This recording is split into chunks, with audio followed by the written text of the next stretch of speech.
All right. So where I want to begin this morning is we covered a ton of information. I have this slide. Maybe I should pull it up. I don't have the, okay, I got to come back to slide 55. Yesterday, I'm sure, must have felt like this. You guys, some of you who have had me before have seen this slide. Are they booting up? Oh, but I got to plug in. I'm just a technological mess this morning, aren't I? Okay, that one started up. Let's get this one started up.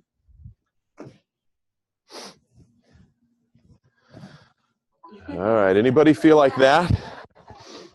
Anybody try and take a sip from the fire hydrant yesterday? Yeah. I mean, I was the fire hydrant, but I feel like I was taking a sip from the fire hose yesterday. Yeah, so we covered so much yesterday, didn't we? So what I wanted to do is I wanted to start today with just kind of an easy process of talking about whatever you want to talk about regarding all of that.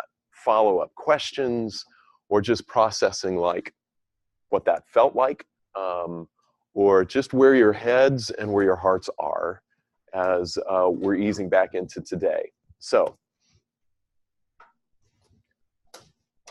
that's my prompt.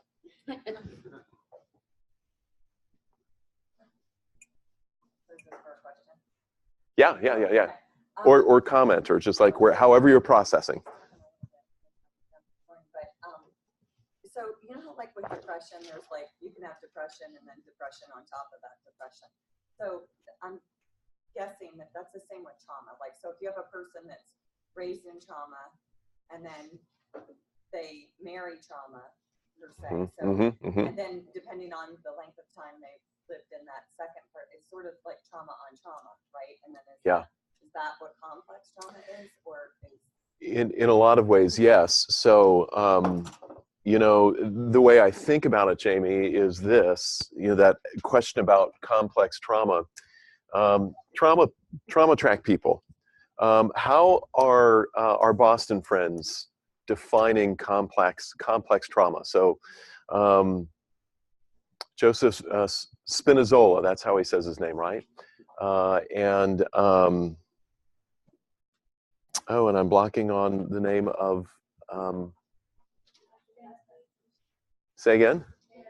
Yes, Dr. Presley. Shame on me for forgetting her name. How are they describing, how are they defining complex trauma for us? Yes. I think kind of what you were saying yesterday of when it's developmentally like looking alive. Mm-hmm. It's repetitive and it's interfering with the person's development. Mm-hmm. Yes. That's basically what you said yesterday. Okay. Good. Yeah, Betty.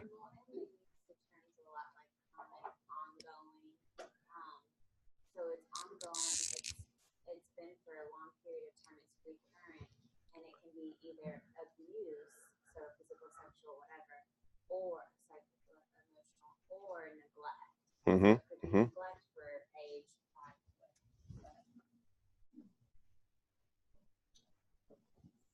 So with this, gosh, I need some good markers. Get rid of that one. So in this graphic over here, where we've said all things being equal, this is our trajectory for growth. If our environment is attuned enough, by attuned enough, that means that it's not neglectful, not too neglectful, right? That's the antonym. And if we're protected enough from trauma, or if we have trauma, it's not chronic, it's not ongoing, it's not by the primary caregiver, or if there is like a traumatic incident, there's a repair process, it's not ongoing, so that we might have in this a blip, but there's a reparative process that gets us back on the right trajectory.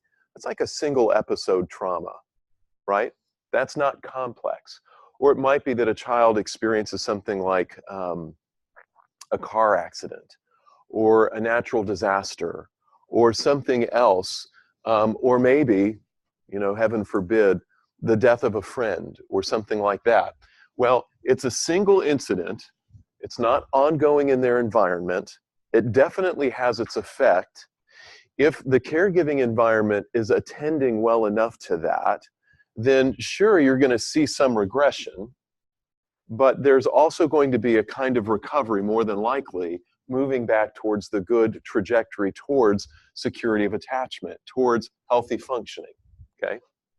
I probably shouldn't put it quite this high because I'm not sure that anybody makes it to the top, right? The only person at the top of the cone is Jesus, right? For our Sunday school purposes. The rest of us, you know, we're aiming just to be somewhere in here, you know, and that's good enough. And it's good enough. Well, complex trauma is where it's happening in the developmental stages, usually, although it can happen later in life, but what we see mostly is that it's in childhood. And what happens is, if there isn't something that's corrective, and if it's repetitive, there is this change in the trajectory. And you know, I've actually been kind of generous to do this, because sometimes it's really, you know, a bit like that. Because what happens in here, in this whole process in here with complex trauma, is I'm more vulnerable to be traumatized again and again. Because I'm not, you know, all of those cognitive capacities that we talked about, that sense of confidence, like all of the things that begin to happen, if we don't attend to that, then I'm starting to make poor choices, or I'm starting to become depressed, or I have more anxiety, and I'm overwhelmed by that. And then that makes me more likely to experience other things that aren't necessarily traumatic as traumatizing. You follow me in that? As well as if there's somebody, I mean, this is what traffickers look for. They look for an individual who's vulnerable and who's neglected, and they hook in by first grooming them and working with them and having them believe that they're really cared for and that that trafficker loves them, is their boyfriend, will be their spouse, will be whatever, right? They hook into the emotional need because they have this vulnerability. And the next thing you know, they introduce drugs or whatever else, and bang, they're locked in. And what's happened is they've taken advantage of and manipulated and reinforced their trauma mindset. And then they've got a brainwashing that's happened. And those folks who've been trafficked, and here I'm thinking of sex trafficking, they can't, that's just their reality. They don't think the world is any different, okay? So if that makes sense, what I'm trying to do is, in an extreme scenario, but a real scenario, talk about what happens in the mindset, and of course physiologically here, that makes us vulnerable to repetitive traumas. And because we're so vulnerable emotionally and so reactive, even if I'm not being traumatized, I'm always on guard because the world is dangerous and people are dangerous and I can't trust, right? And you can just begin to imagine what happens there. There's almost a snowballing effect there, however big the snowball gets and however steep the slope might be and however quickly or slowly that might develop. But there's this sort of ongoing effect. So the complex trauma is graphically, it's this. It's this rather than a blip and some corrective remediation and somebody getting back on track, okay? So it's the difference between a single trauma incident. And by the way, according to the literature, Cozzolino says, there's a slide somewhere, and it's in your notes somewhere. I don't know that we'll quite hit that slide because of how I got out of sequence yesterday. But he says, if you put all traumas in together, and not all traumas are the same, right? So there's something about what I'm about to say that's a little bit ridiculous. But if we throw them all into one trash can and mix it all up and analyze it, what we discover is that about 80% of the time, people recover from a trauma with reasonable social support, without developing post-traumatic stress disorder, and without necessarily needing therapy. Okay, but we're putting everybody into one trash can. And what that is including is like people who go through a life-threatening or awful car accident, and they might be a little shaken for a little period of time, but they don't necessarily need therapy to recover. They recover in a couple of weeks or a couple of months, and they work out fine. But when we're talking about interpersonal trauma, if we parse those out, if we take those out of that bucket and put them in another bucket, what we see is the level of devastation and the level of need for therapy and the level of need for remediation is way higher. I forgot the statistic, but I think you've probably read it at some level here in Lopez Levers. But it's really, really high. And then, of course, we have the people who we're not really quite catching or getting the full story in the research, right? So I think even that 80% recovery with reasonable social support and reasonable resources and all of that, that's probably a little high too. I think what's happened is we're becoming more aware of all of this stuff, and our culture is becoming more and more sensitive, for better and for worse, right? Because what happens with that too, on the downside, is we have a lot of people who are identifying themselves as traumatized, whatever that might mean to them, and looking for, I got to be careful how I say this. It can be part of an identity of victimization rather than an identity of overcoming and surviving. Do you follow me? And then I'm constantly a victim, can be, and then yeah, how do I say this? It's a constant pursuit of a kind of accommodation that's probably not healthy for that individual or the culture. Let me be very clear. There are times and ways where accommodations are necessary and very appropriate in caring and part of the remediation process, right? But not in every case. And so it's when our past becomes an excuse for our behaving in a way that isn't constructive, or an excuse for not seeking to achieve what we can achieve, that it becomes problematic. Does that make sense to you? Does that sound okay? It's funny that I'm even afraid to say that in our culture because of how reactive, like the victimization culture that's growing more and more prominent, along with the awareness and understanding of trauma. It's just the negative side of the coin. All right, I should not have gotten off on a rabbit trail. Does that answer the complex trauma piece for you? So I'm trying to make it as clear as possible and sort of have you be able to envision it by that graphic. Yeah, Colleen. I was actually going to say most of my clients with complex trauma have such a pushback against being a victim that it's hard for them to connect with their stories. Yes. Because they don't want that. Yeah, because in fact, what that reminds me of, so clinically I see both. And the ones that are in therapy usually are the ones who are kind of pushing back. And what's beautiful about them, like the thing that as irritating sometimes or frustrating as the therapy process can be, part of what so compels me is that fighting spirit in them, right? So at once, sometimes it keeps them from owning certain things that I want for them to own for their healing. But on the other hand, at the same time, it's like, this is what keeps them, like they are still in the fight. And there's something that's so inspiring to me about that, and so beautiful that, yeah, it's good. So yeah. There was another hand. Oh, yeah. I was going to say, I wonder if the victimization culture, as you were talking about, is kind of an attempt to create superficially that social support that would solve the problem, or in 80% of the cases. I wonder if it has to do with the fact that social support is not present. And so the easiest way to create it is to create a problem or magnify a problem. Yes. That they already present. I would wonder if that has something to do with the present culture. Boy, I think that's a keen insight. If that doesn't hit the core of it, I think that certainly gets really close. I think that's a keen insight about all of this. And of course, that all fits with what we've been talking about attachment-wise, right? Looking to develop a social context that sees and responds to, even if it is a little superficial, there's still an effort to. especially if it's interpersonal, especially if it's within family or something like that. So it makes a lot of sense to try and make that secure attachment even.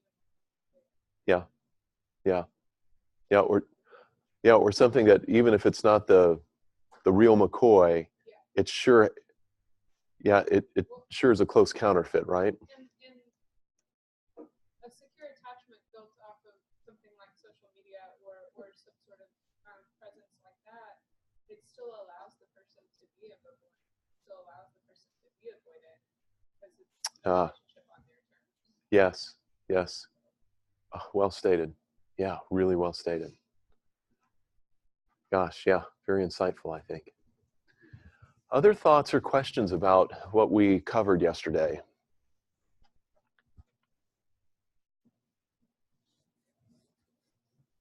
Colleen. I was just going to say, I found it really reaffirming because I think so often when I work with clients, especially those with complex trauma, I can feel like I'm like feeling around in the dark, like, am I doing the right thing? And I think it was just a really nice reminder that what's the most important thing is like being present and being with them while they tell their stories. Yes. Yeah. Colleen, that makes me think how people that I regard as master clinicians, when I hear them talk about therapy, what I hear them say is that there's a lot of kind of groping around in the dark at various points in the therapy relationship when we're working with somebody who's at this borderline or fearful organized level. And that what has happened for them is they've grown more comfortable with that just being the case. So what makes them master therapists is not that they always know where they are or what they're doing or have it all figured out. It's that they're more comfortable with trusting the relationship, trusting the process, and of course they're striving for as much competence as they can muster, but they're less distressed about the periods of not quite sure what to do next, or not quite sure what exactly is going on here. And in being more relaxed about that, it enables them to see more clearly and more quickly what's going on, right? You follow me? If we're too anxious about it, our anxiety, it's everything we've been talking about. If we have our own anxiety about it, it clouds our ability to just think quickly and see more quickly, or be more tuned and be more aware. And I take a lot of comfort in that, because then that is very validating and affirming of the parts of therapy where, gosh, I wish I knew exactly what was going on in me and in them and exactly where we're going, but I don't. Maybe a good way to describe it is it's the difference, for those of you who've ever hiked like the Appalachian Trail, you get a map, and it's not like Google Maps, right?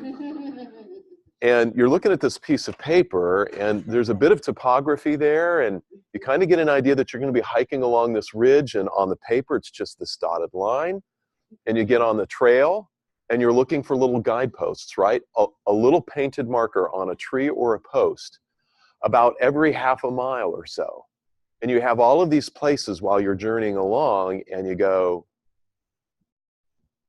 all right, I'm not sure which one's the trail. I could go this way or this way. There's the fork, right? And you travel down one for a little while, and the trail starts to disappear, and you think, no, I don't think this is it. You go back, and you take the other route. You find a marker, and you go, yeah, this is it. That was pretty, but I wasn't really sure that was the right trail back there. And that's different than if you pull up Google Maps, right? And you're downtown somewhere, and you put the restaurant in, and it tells you how many feet before you step and have to turn to the left, and how many feet, right? 250 feet, and you turn to the right, and it's like, and you can do the satellite, and you can actually see the building. Like, how amazing is that? For some of you, it's like, that's not amazing at all. And we want therapy to be like that, but it's usually not. And it's really much more like this trail, that there are guideposts, there are markers. This is a way to think about where you are on the map. where your client is on the map, so you don't feel completely lost. But there are trails that, yeah, they just die out, or they dead end, or you know, sometimes those trails are just alternate trails that come back to the main trail. And okay, therapy is more like that, which makes it fun. Yeah. Other thoughts or comments about what we talked about yesterday?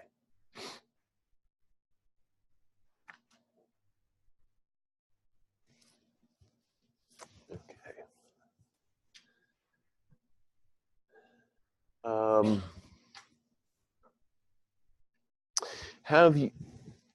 How many of you have been already in your coursework exposed to what to do, when you have a client who is at risk of suicide, when there's suicide risk? Raise your hands good and high. Okay, so almost everybody. Good. We might be able to cross this off the list and do something just that's a really quick review. So what do? Tell me what you've learned. Yeah, so you're assessing, and how do you assess that risk? Good.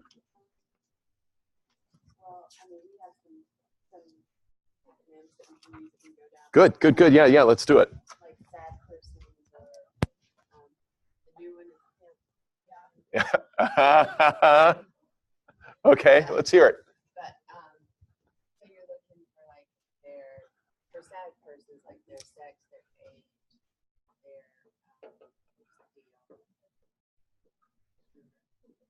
is it sex, age? What is the D? Depression. Okay. Depression. Yeah, he is like prior or something like that. Parent. I can't remember sad persons. Not all of them. Let's do him. Yeah. It's a Prior attempts. Good. Intent. Good. Means and plan. Good. All right. Where did you guys get this? I was you for it's person. Yeah, it's person. Okay.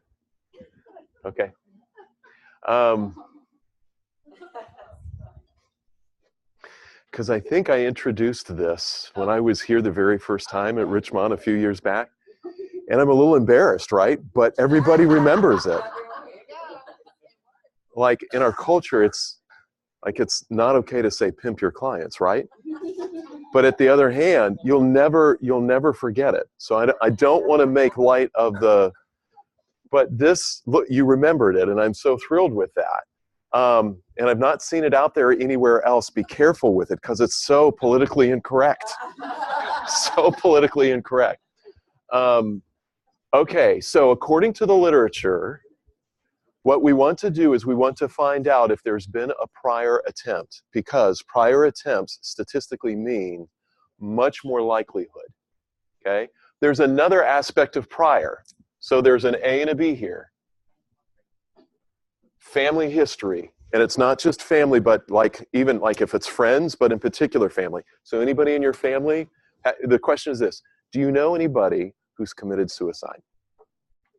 Because if there's a family member or a friend or whatever, maybe it's a teacher, where they know of somebody who's committed suicide, what that seems to do is it makes it more of an option in their own minds. Oh, that's a really good question, Victoria. The way I remember seeing it in the literature, it's been such a long time since I've looked, it's been successful. But it might be, I mean, if I'm on the phone with somebody, like usually when I'm doing this, I'm on call, right? And I get the phone call and it's not my client, it's somebody else's. And so I'm doing the thing to try and talk them off the ledge. I'm asking them if they themselves have ever attempted. And if so, I want them to tell me all about it. When was it? What did you try to do? What happened? Right? I want all of the details. And And so I'm thinking about the lethality of it. I'm thinking about all of that. But if they've had any prior attempt themselves, friends, like come to the edge of your seats, okay? It's that much of a big deal. And then anybody else that they know, I think what I remember, but it's fuzzy, Victoria, is that completed suicides.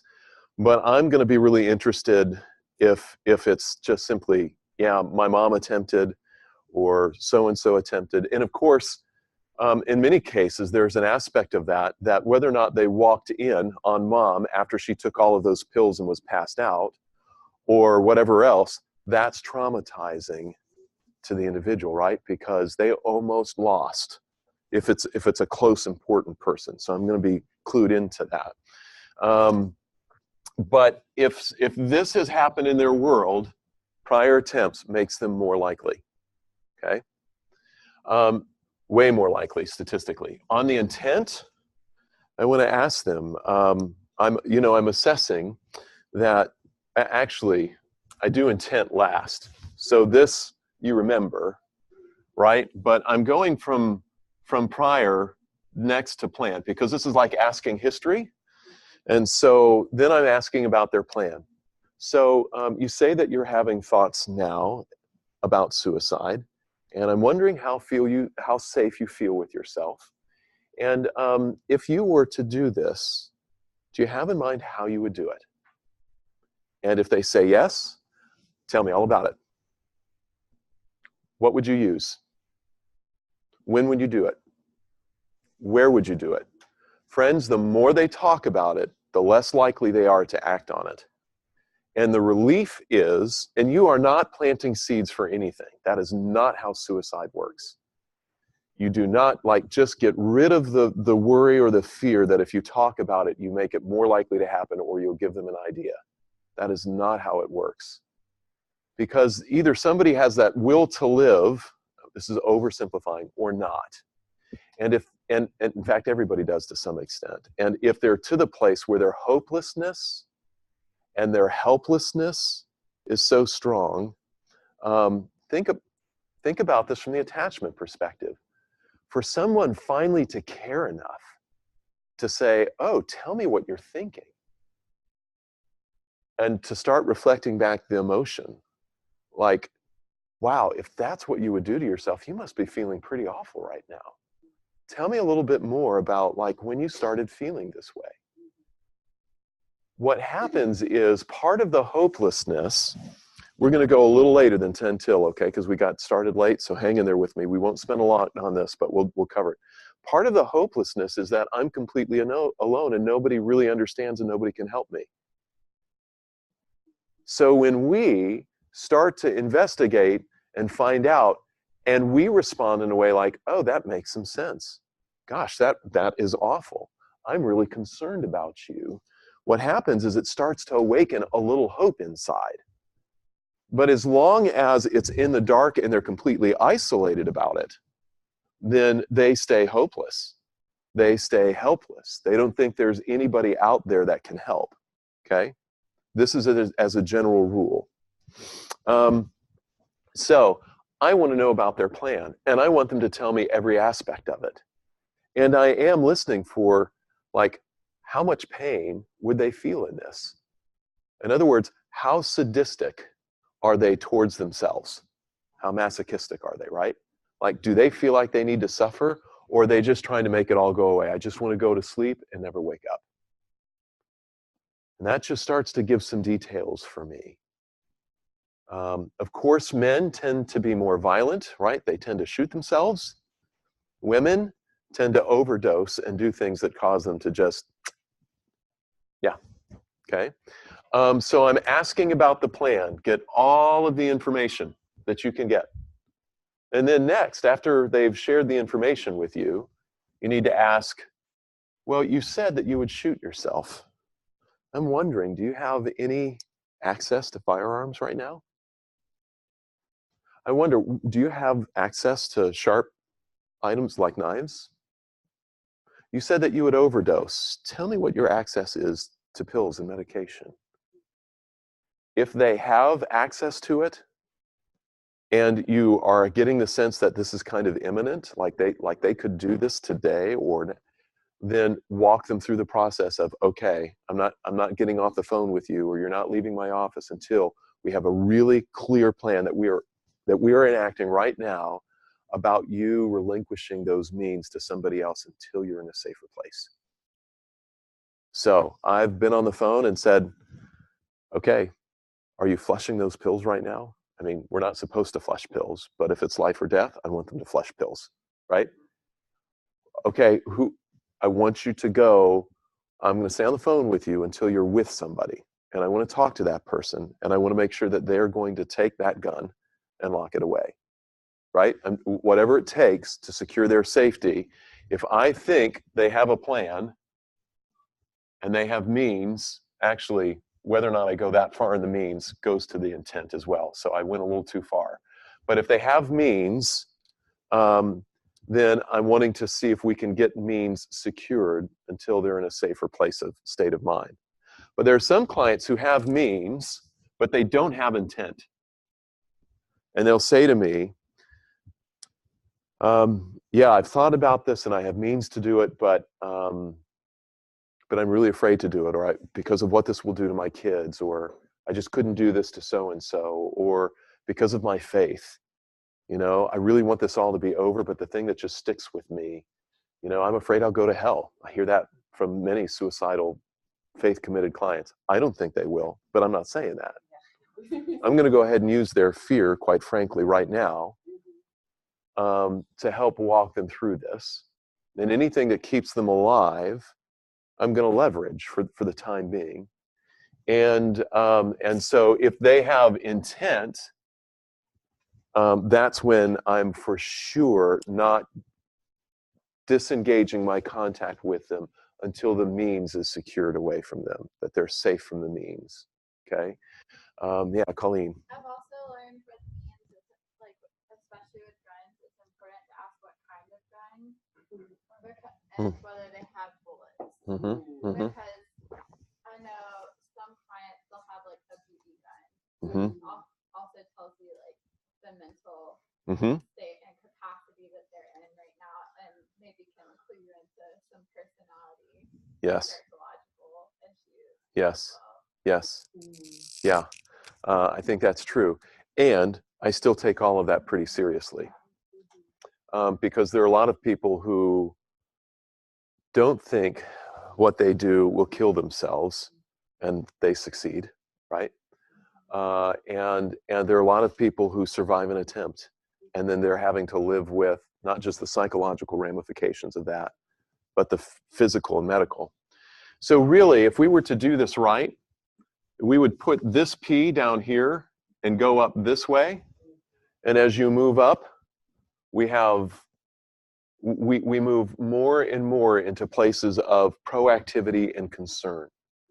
And as we move up this scale, I'm making decisions about how much do I trust this person, bless you, and I'm making decisions of, am I ready to go ahead and start a process of involuntary committal?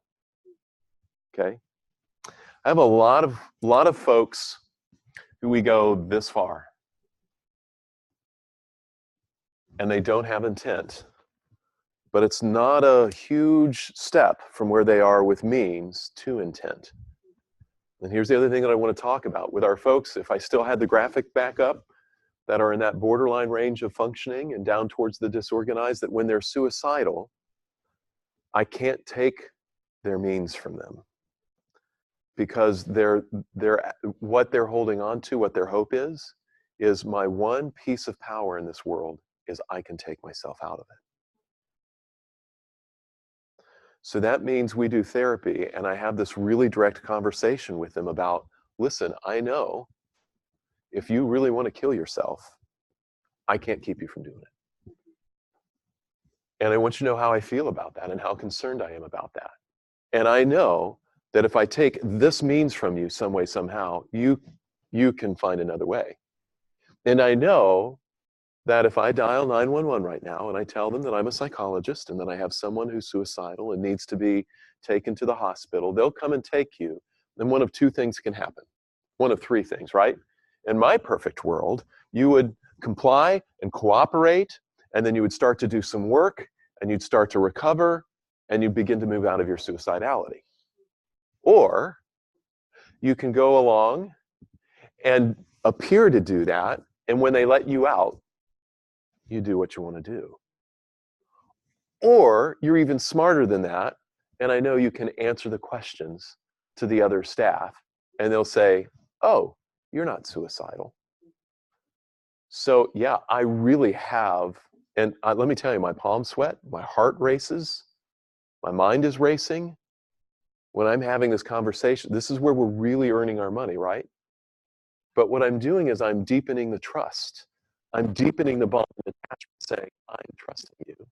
It matters to me what you do. And I have a kind of power, but I know it's not ultimate power. And you have a lot of power. So let's just walk through this. And with clients, when they're like this, and I'm able to say to them, and these are the ones that tend to be chronically suicidal, when I say to them, listen, it strikes me that about the only thing that you feel like you have say about in this world is whether you stay alive or not.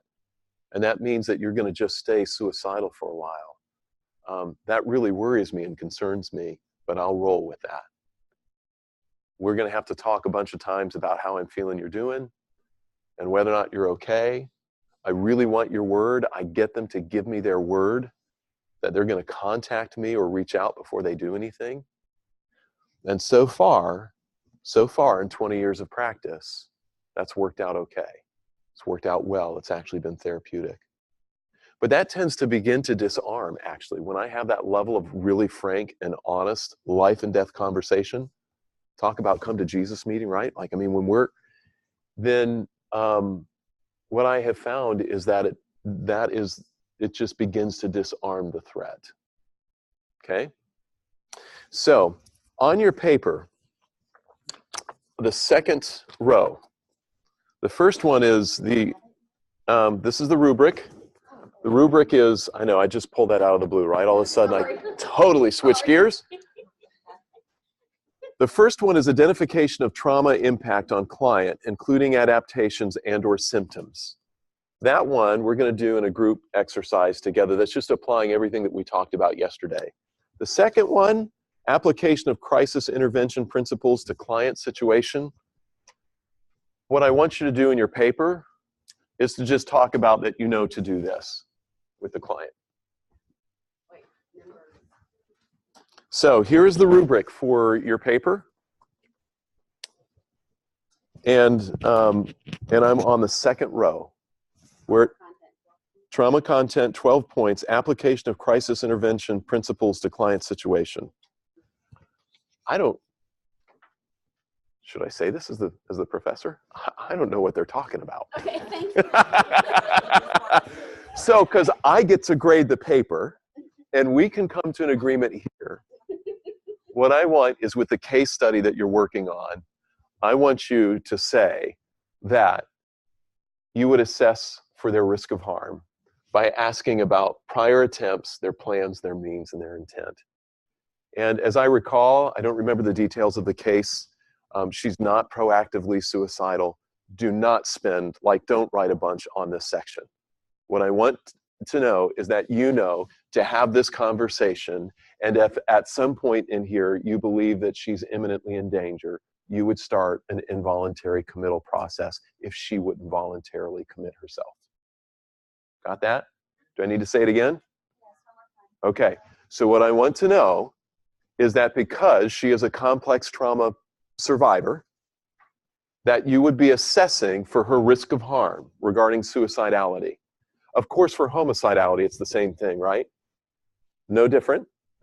And so that you would be asking about prior attempts, any plan, means, and intent. And that if in your clinical judgment, at any point that you did that, you thought she had serious, imminent risk of harm, you would try and have her committed for inpatient treatment, right? For her suicidality, to stabilize her. And if she would not voluntarily commit, that you would start a process of involuntary committal. And that can be just as simple as you're dialing 911 and a police officer can come and you identify yourself as a mental health professional, even an intern, and say this person has expressed intent to harm themselves. I don't believe that they're safe. I've talked to my supervisor, or if you're licensed, you don't have to talk to your supervisor. And I believe this person needs to be brought in for a full evaluation. The police officer will take them in, or the ambulance will take them in, okay?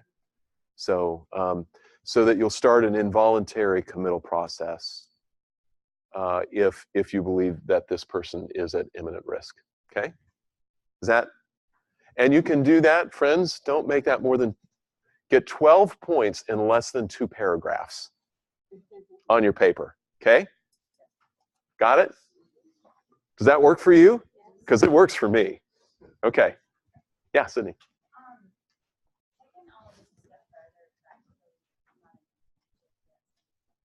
Yeah. So you do this and then have intent and you see that like something needs to happen. And this is like your 1 o'clock client and you have a 2 and a 3 o'clock and a 4 o'clock. And so always also are you always calling on them? Okay, so yeah, that depends on the resources that you have in an area. So sometimes I've lived in a resource in an area that has this resource with a mobile crisis unit. And they'll send clinicians out who only assess for the necessity of hospitalization. So they're assessing for homicidality, they're assessing for suicidality, and whether somebody's just overtly psychotic and for their own safety, whether or not they're suicidal, need to be hospitalized. And if there's that, I far prefer to use that. There's that in Tennessee. When I lived in Knoxville, we had that in Knoxville. It was fantastic because you didn't have all the drama of a police car and ambulance coming out front, right? And so if there's that option, go with that option. But if you don't know and there's not that option, what's that? It won't. Usually, well, I guess it depends. Like, so the mobile crisis sometimes, yes. But if you dial 911, it won't. And so, yeah, if we believe somebody is at imminent risk of harm, we do whatever we have to do. And so what that means for my subsequent appointments is as soon as I'm reasonably able to let them know that I'm not able to meet with them because I have a life and death crisis situation, then, and I haven't had to do that a lot, but the times that I've had, all of those clients have rolled with it perfectly fine. And they all know that I would be giving them the same level of care and attention if they were at a point in crisis. And they have trusted me enough to know that if I think it's this, like I'm usually on time enough and consistent with my appointments that if I'm missing or canceling for this reason, like they totally get it. They usually roll with it. And if they don't, you got some major attachment, borderline level issues. And what you've done is you've enacted something for them, right? You've triggered something for them. And then it just becomes grist for the mill and we process it next time. Let them vent on you before you defend yourself, right? You just let them vent. It's about them. It's not about us. And then we process it and we talk about it. And once they've sort of vented and what this reminds them of and why it, and your other clients are more important than I am, and right, all of that other stuff, then we come back around to just talk it through and work it through, okay? Courtney, you also there were a couple of hands, and I'll come up to Victoria. Courtney? Okay. Yeah, it looks just like that. And so if I'm late for a session or that client ends up just waiting down in the waiting room, or usually when I've had this happen, it's been fortunate enough that I've had office staff, and I could call the office staff from my office with my client in the room and say, will you let my next clients know that I'm dealing with an emergency and that I probably won't be available, right? And then they take care of it. But we just do whatever we have to do to attend as best we can. I'm wondering what it looks like for, this might not be relevant for this class because we're all into mental health professionals, but I work at a church, and so I'm curious, like, does one of our pastors was meeting with someone who's suicidal, does that still apply, like call 911 or a crisis unit? Yeah, totally. Okay. Yeah, Jason's a pastor. Jason? Yeah, okay, yeah. All right, there were these hands and then these, so let me get back. Was there more from you, Aubrey? Or you were just commenting about how long it takes and,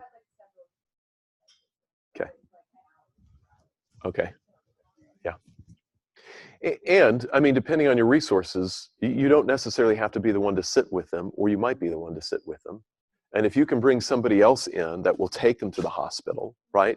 So I've had clients who, yeah, they've got family, and so right here in my office, they call that family. They'll either sit and wait in my office, or they'll wait in the waiting room, right? If I'm sure that there are people around and they're not going to make a run for it, and I'm not worried about them making a run for it. That's for voluntary committal.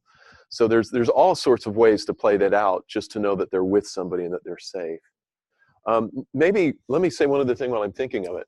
If I go through all of this and I find that somebody doesn't have intent, but they have all this other stuff in place, or they may or may not have the prior stuff, but they have a plan and they have a means, and I'm worried about their stability, right? That's the other thing. You have the mood, not mood, but the state of mind changes, right? The affective shifts can be really, really powerful.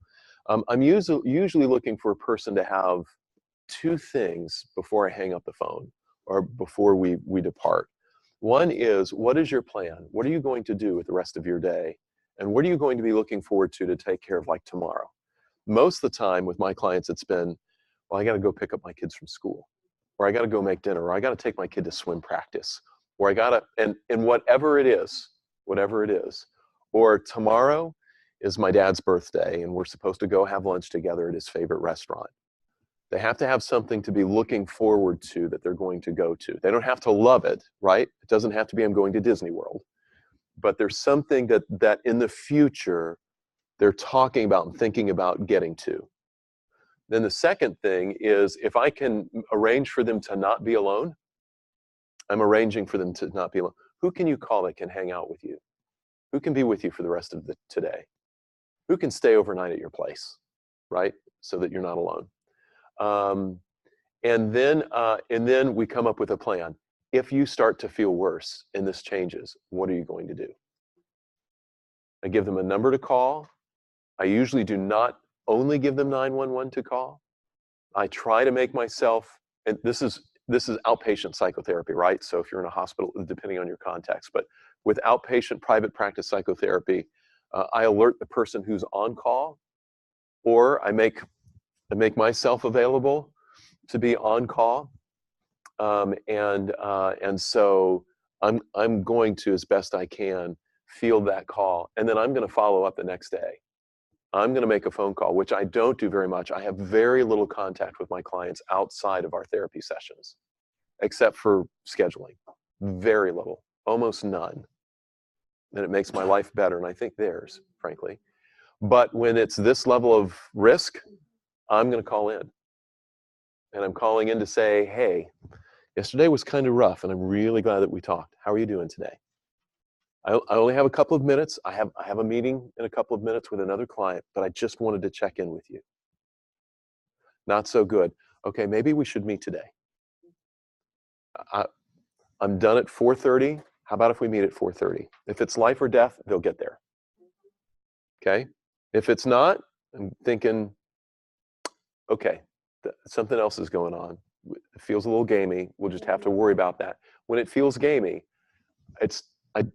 I don't, organic natural consequences. I play it out as if it's not, for two reasons. A, I can sleep at night. B, if it's gamey, what they learn is, oh, this is not the way to get what I'm needing. What I'm needing does matter. It is important, but this is not the way to get the attention and to get the care, really. It's more about care than I need. And so, because they don't like to be hospitalized if they don't have to be hospitalized. Your therapy is much cheaper than 3 days of hospitalization. Oh, by far. So much cheaper. And those managed care companies, when you need to go, you can say, I was dealing with a suicidal crisis and doing the best I could to keep them out of hospitalization. And they're going, like, if they care about the client, great. But if all they care about the money is, they're thinking, fantastic, because boy, that saved us a ton of money, right? I mean, that's very cynical, but it does come down to that. Okay? So I just play it out. And here on this line, what I do for committal or non-committal is, what do I need to be able to sleep tonight? So if I'm letting go of a client and I believe that tonight I'm going to have a hard time sleeping because I'm going to be thinking about this client, about their safety, then I don't want that. So I don't necessarily tell my clients, but I want them to convince me, right, that I can go to sleep tonight and not be worried about whether or not they're going to kill themselves. And if I'm not convinced, then I go towards the hospitalization route. Okay? So there were a few others. So Victoria? Well, I guess my question was intent would be if they don't have a current intention, but they're highly impulsive. Yes. Where does that play in? It's still the same. It's still this risk factor for me. And those, I worry more about those. Right. Those are more dangerous They're to much me more dangerous. than the person who's chronically suicidal. Right. Because they're just so volatile. Right? And that just tells me where we are. It can change so quickly. Yeah. So that impulsivity and that unpredictability, that lack of stability, right? That's if they're securely attached and they're healthy, interpersonal or biology, they don't have this instability, right? They're coherent, they're stable, they're adaptive, they're flexible. Down here, So that's really clear what's going on there. Have there been people that you've chosen to start commitment or advise inpatient Well, based on their impulsivity, even if they're not currently? so the answer to that question is yes and no. I'm always working for them to voluntarily commit themselves. Involuntary committal is your last option. And friends, do not pull that trump card out too early. Don't do it, because all of a sudden you'll find yourself in a power struggle, and you don't want to be in a power struggle. You want to stay out of the power struggle. You want to be part of the solution, not the problem. So I'm always working for voluntary committal, that they'll choose to commit themselves to hospitalization if I think their risk of harm is high enough. And that's either because it's easier when they're like, yep, I feel awful, I'm really depressed or whatever. It's harder when they're impulsive and I don't trust their stability and I think they're more dangerous because of their impulsivity. But if there's enough distress, I'm still working really hard to see if they'll voluntarily commit themselves. And I'm still using inside my own measure of, will I be able to sleep tonight? You cannot involuntarily commit somebody who is impulsive and is switching back and forth. And at one moment, you can, if they're in the suicidal place and they're caught at just the right time and in the right way. But if they're not in that place, they won't pass the assessment. They'll be discharged or they won't be held. And then what you have with them is like, yeah, you tried to commit them. And so that's the one place, Victoria, where it's really dicey for us. Thank you, Lord, that not all of our clients are there all of the times, right? We just have some there on occasion, depending on the kind of practices we have. So, but for those, yeah, I'm either trying to strike while the iron's hot, or I'm recognizing that the iron gets hot and cold, and they will not be committed when they're cold unless they'll voluntarily commit because they're feeling enough distress. And I'm able to convince them in some way that the hospital really is a good option for them. Okay? This is one of the hardest little segments of practice. You can feel it, can't you? Okay. Lots of activity here. Michael, then Betty, then Colleen. Had a situation where you have moved forward with intervention in that way, and they broke trust with the client. It is true that they went back to full trust.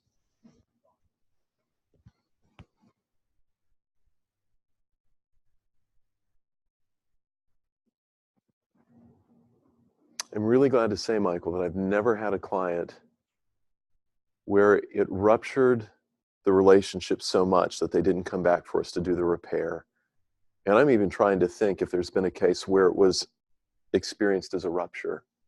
Like they may have pushed against at the time of hospitalization.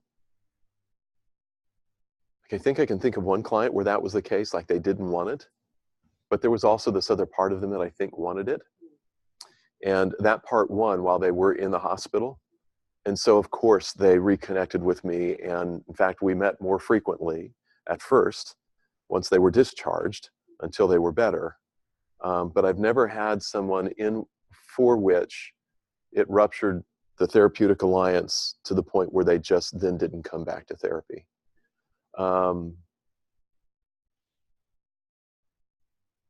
Yeah, thankfully. And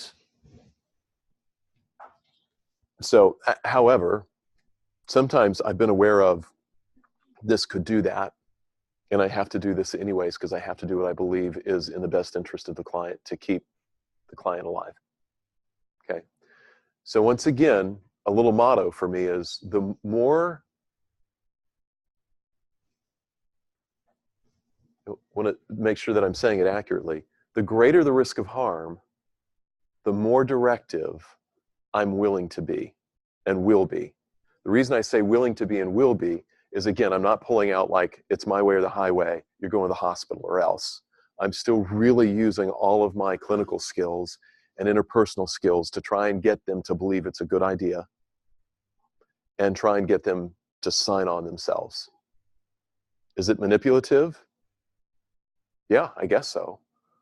But folks, we're always influencing, right? And I'm willing to start crossing that line. In fact, I have an ethical responsibility to cross that line. And I would, and I would rather be manipulative for their good at risk of harm than go straight to the power struggle. Because in the end, I think it's beneficent. I think it's in their ultimate good. So our codes, our ethical codes and professional standards and standards of care have us crossing over. But I'm encouraging you to let it be as much, work it as hard as you can for them to consent, for it to be what they are willingly doing, rather than having to pull the final card. That's our last power, is involuntary committal. And you've already heard me say that it's not the final ultimate power for them, right? So only use that card when you have to, but be willing to use it. And the higher the risk of harm, the more directive I'm willing to be. And I'm first trying to see if they'll come around, and if not, then I'm going to go ahead and get directive. Okay? All right. Betty, you were next. Okay, you sure? Okay, Colleen? I was going to speak to the scheduling thing because I actually had a situation this week where someone showed up in my waiting room at the time of another student's appointment, and that student was actually very willing to give up their spot to that person. Mm-hmm. And it only actually took about 35 minutes for me to do crisis intervention, make sure that person was safe because they were seeing another therapist, Mm-hmm. not at the location but off-site, and get them to be able to take off work and go to a safe person. So it's actually, for me, I find that if I'm typically able to do crisis intervention in 45 minutes or less in Mm-hmm. my setting. Mm-hmm. And oftentimes, I do have some chronically suicidal clients. Mm-hmm. I'll make sure that I schedule them at a time in the day where I may have a 30-minute break afterwards. So if I need to make our session a little bit longer, that I can. So I think you can be very intentional with how you schedule. And you may want to break after a difficult client, because I know with one in particular, there was a time where I was like, I told her, I was like, I don't know if I can let you in my office. Yeah. And you have to do this, and this. Like, you have to get on meds. You have to email me to check in every single day. We're going to do phone check-in twice a week. Mm-hmm. And she was willing to do it because I told her, this is my responsibility in the relationship. If I can't uphold this, it's me.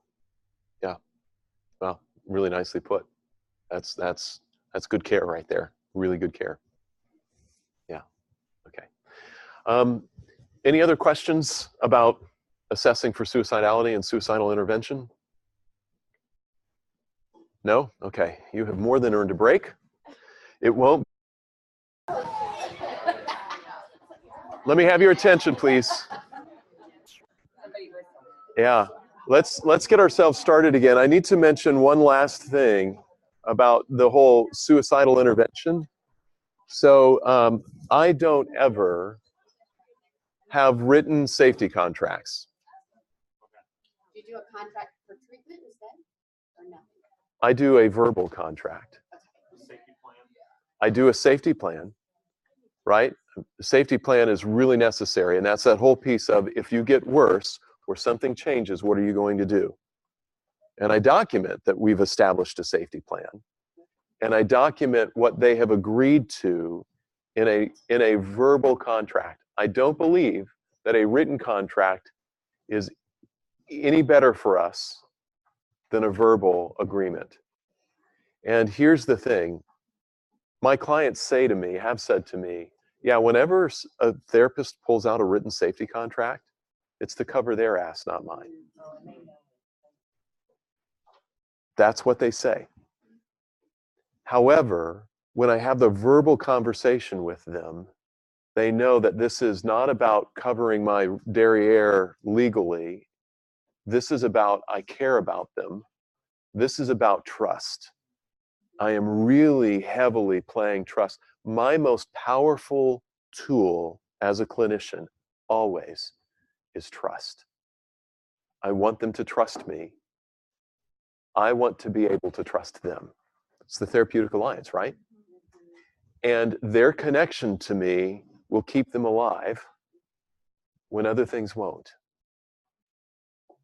And so if you practice, or if I was to practice in a setting that required a written contract, right? That's okay. Go ahead and do it. But because I'm independently licensed, right? I'm licensed to practice independently, and I work with private practice patients, I get the choice, and I don't use that. And I could go to some legal seminars, and what the attorney would say is you must, you should. But I say at some point in time, in all of these things, we get to a fork in the road where we're having to decide, am I going to practice out of fear and just cover my bases in every way that I can, and at some point that starts to erode the relationship? Or am I going to step into some of the risks and work the trust? And so far, this is what I've chosen. I've been fortunate enough not to have a disaster that makes me second guess that. But there are times where it feels really tense, and I'm not quite sure how this is going to turn out. Fortunately, it's not where I live clinically and professionally. I wouldn't want to carry that all the time, okay? So I thought it'd be important to make that comment about how I see. There's nothing wrong with using a written contract. You can still use a written contract in a way where you're being clear, like this is what I must do, but what really matters to me is not your signature, it's how you're doing, right? And your well-being. So if you have to use one, that's okay. But I choose myself not to, and it's because of all the times that I have a client said, yeah, no, that's never been about us, it's been about you. Okay. Were there times that you did use one and then cut that? Yeah. Yeah. But we had the kind of relationship where I was like, yeah, I think you're exactly right. And I just want to make sure that that's not all that you're seeing is what's going on here, right? The more we can align with them, even when they're resistant, the better. And a lot of times they're resistant about good and right stuff. Yeah. There are a lot of things about the mechanism of mental health care that's dehumanizing. That's just not, it's at times it's not efficient, or it's trying too hard for efficiency, and that's why it's dehumanizing, right? And so, yeah. I was gonna say, because I'm coming off the tail end of internship, and I remember I would like go between like really bad anxiety and like, I don't know what to do, and I've never experienced anything like that, and like, that's already happened if you want to walk the road for me. And what I wish I had known is like, you can, after your assessment, like you're gonna step out and call your supervisor. Your supervisor's gonna know you should call 911, you should be crisis intervention, you should like all those details practically that you're kind of like concerning yourself with, like your supervisors, your co-coordinators, like you're gonna be in that sense. Like I wish I would have just known like that I need to be comfortable with this. That like as soon as you see that like 1, 2, 3, 7, whatever it is on the suicidal thoughts of their like Likert scale on their assessment, or that first time that they're like, sometimes I think about what are you like not being here anymore. Like you just need to be comfortable with having a very different conversation than they have been. Having every other reaction, like, oh my god, like don't do that, and it's out of fear, or it's like, oh no, I just love you so much, don't do that. And your conversation is like actually letting them talk about it and not just responding to them. And so I wish I would have just like not been so worried about the practical and just worried about I need to be comfortable asking someone what it's like to want to die. And that was like now I like wish I was less like I wish I didn't have so much exposure to it. But yeah, that this like hemp is all you need to be worried about, and not even just like, oh, let me checklist this thing off, but just really ask them, what do you think about? And then all the other practical stuff like Hope in Richmont and or whatever, how those things in play. As far as like this set, just be worried about like being. Yeah, that was so beautifully said. Like, friends, get comfortable talking about sex. Get comfortable talking about death. And what's really cool about that is then you're talking about stuff that really matters, and you're having conversations that clients don't have with other people. And then you're talking about like and about sex, it's not about sex. So whatever they're talking about, you have to interpret their conversation about sex acts and sex partners and sex fantasies as that is a metaphor for their attachment dynamics and their longing for connection and what connection looks like and means to them. You've got to translate like the emotional stuff into what that looks like sexually. So if you have a client who's all hung on pornography, well, what kind of pornography? And what part of the pornography captures them? And how do they feel about that? And it gives a clue of what's missing, not in their sex life, but in their emotional connections in life. Follow me? You have to be able to listen to all of that and understand that to be a metaphor, a really powerful metaphor. And it's not only a metaphor, but it is powerfully a metaphor. Death, like I want my clients, talk to me about what you don't talk to anybody else about. Bring it here to me. Bring it here to me. And it's okay to talk about it. And the more we talk about it, the more you'll heal and the less likely you are to do any of this. So yes.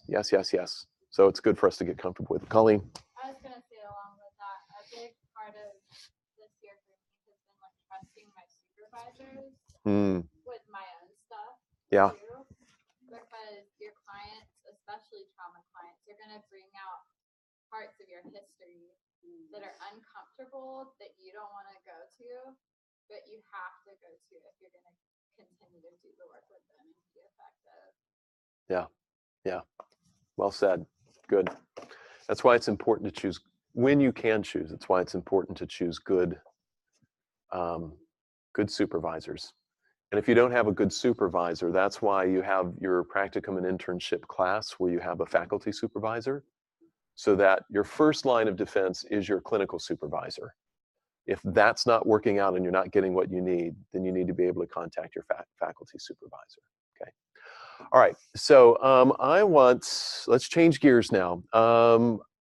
By show of hands, show me again folks who are in the trauma track. And keep your hand up if you have taken the trauma and developmental context. So 1, 2, 3, 4, 5, 6, 7, and 8. So here's what I want, and there's 32 of us. Let's do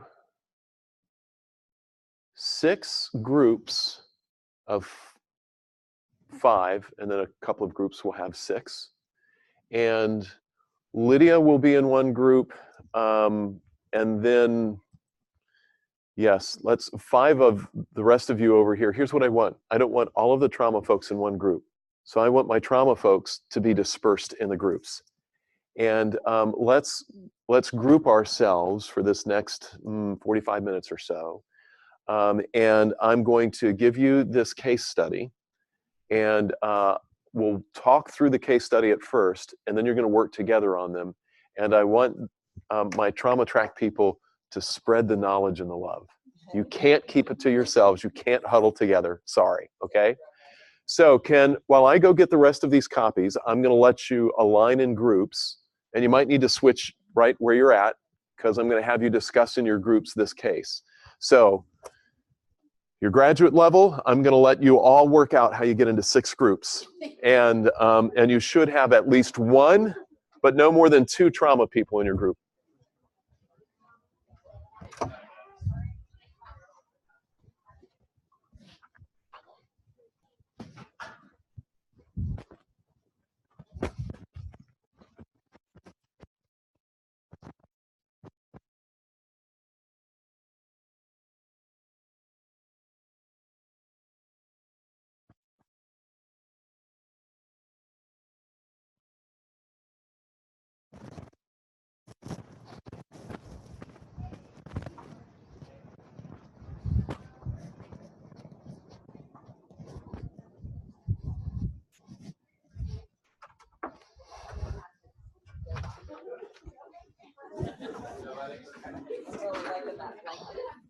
It's my old nasty one that the dog's eating on.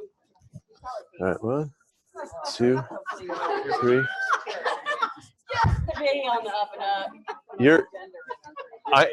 I think my miniature dachshund might be related to your dog. There you go. I need to learn.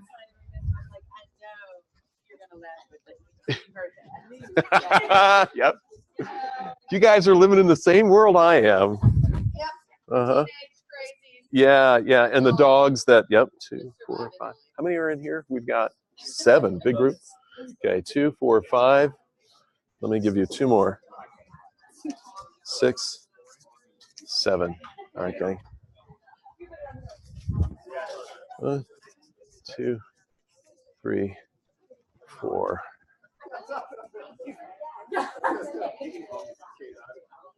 Get out.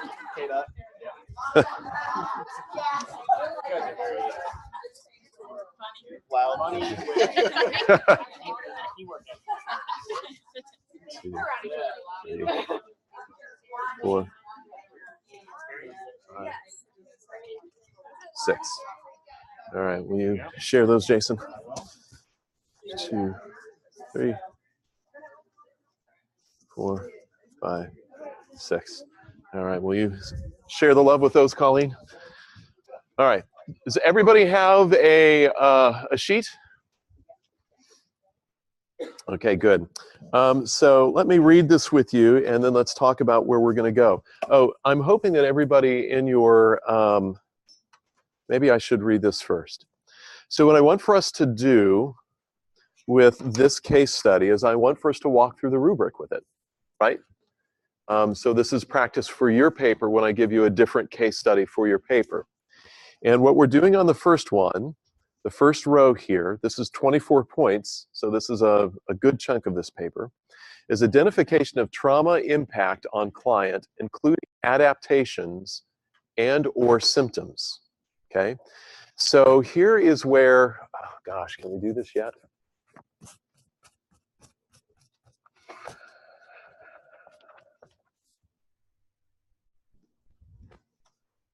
We might need to do the complex trauma piece before we do this exercise. Let me mark this off. We've done this. Let's read the case together, and let me see as we read the case together whether or not I think that we have to do this other complex trauma piece first or not. So Adam is a 35-year-old single Caucasian male who sought counseling due to extreme anxiety that makes it difficult at times for him to leave his home. So what is that starting to sound like DSM-wise? Agoraphobia. Good, good, good, good. Adam reports a history of 2 or 3 panic attacks, and that corresponds with agoraphobia, doesn't it? Which, although infrequent, have been severe. Friends, all you need is one really severe anxiety or panic attack to make you be afraid to go out for fear that you'll have it again and be embarrassed and be ashamed, or you can't escape it or you can't control it. Although it's not common for somebody to have a single panic attack and then have agoraphobia, it can just take one. Adam reports a chaotic family history of alcoholism and describes not feeling seen, that's his word, in his family of origin. Okay, so what are you thinking there? Good, good. Adam has never, at least if there's if there's physical proximity, what about psychological proximity or attunement? That's missing, right? Because he's not seen. Adam has never had a significant romantic relationship and expresses feeling lonely at times. He signed up for an online dating site at one point, shortly after beginning therapy, but then never contacted anyone on the site. Okay, what are you thinking there?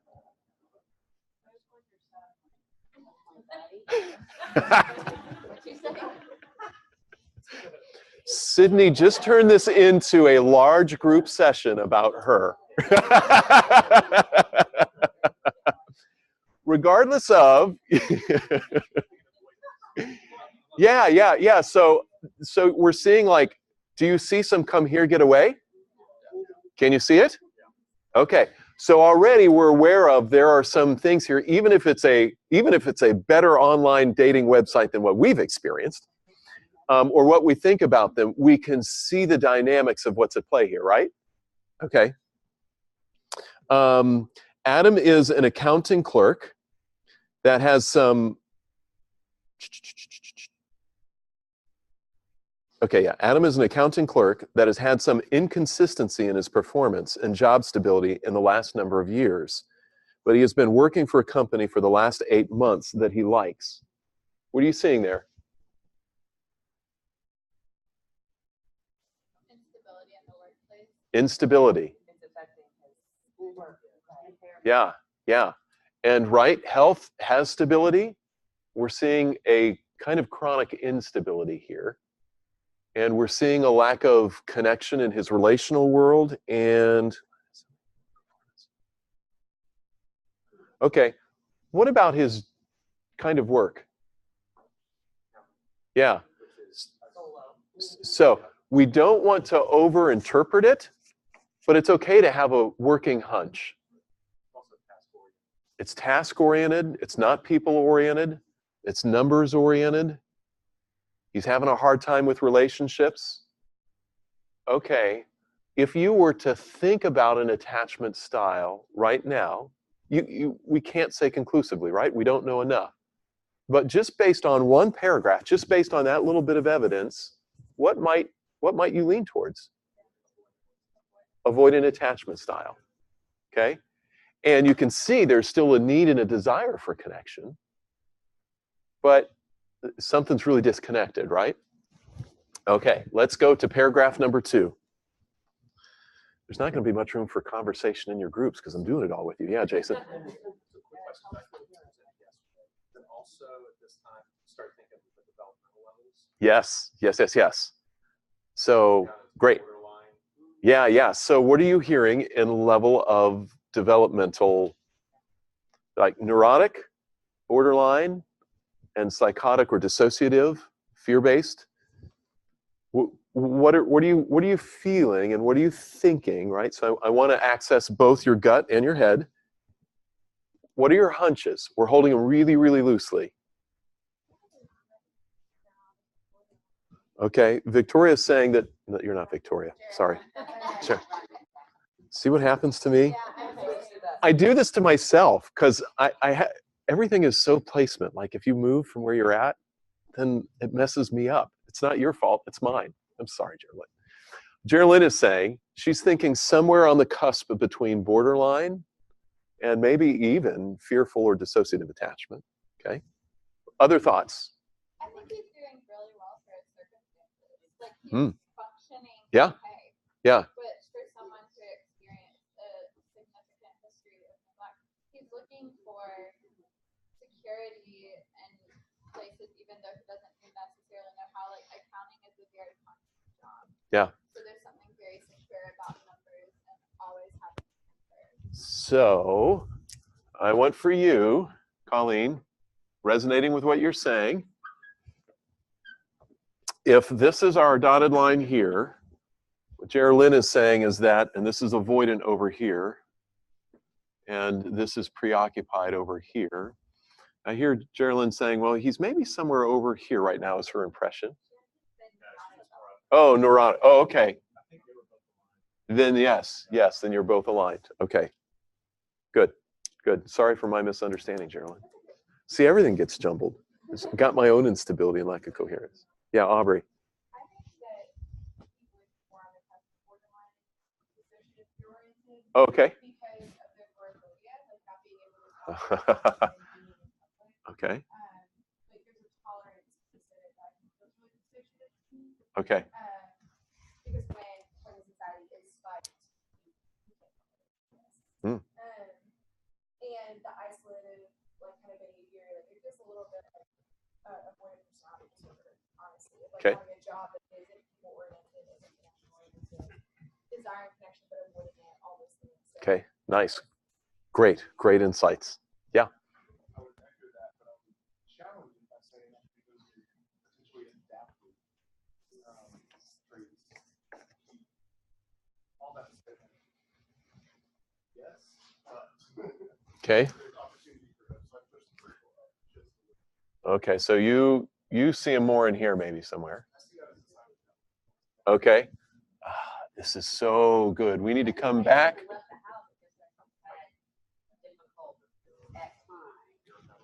Yeah. Yeah. Listen up, everybody. Listen up. Hey, listen to the front of the room, please.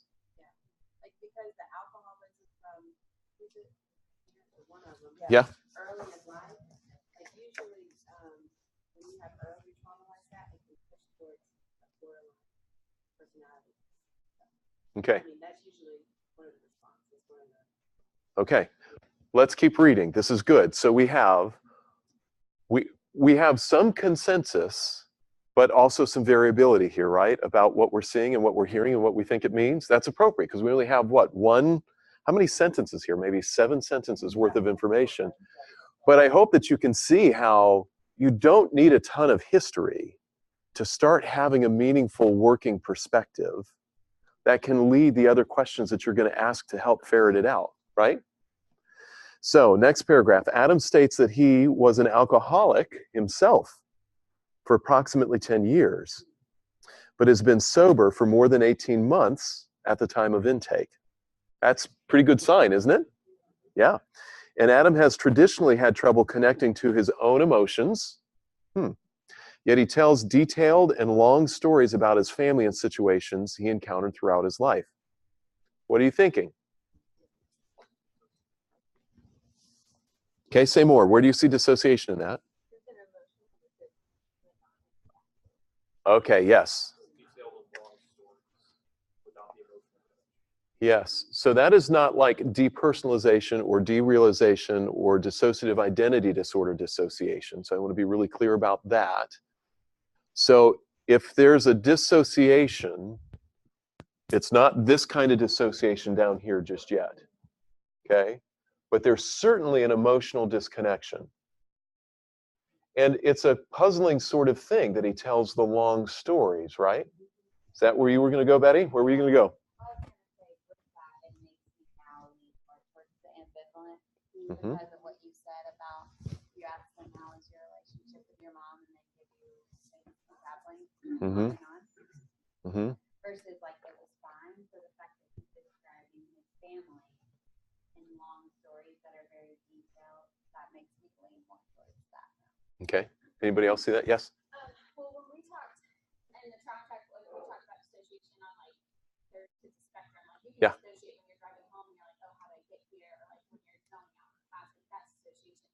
Or I see it as like an emotional dissociation, and that to me feels avoidant. Like he knows those stories, but he's so avoidant of the emotion, like he's talked to those emotions so much that he's dissociated.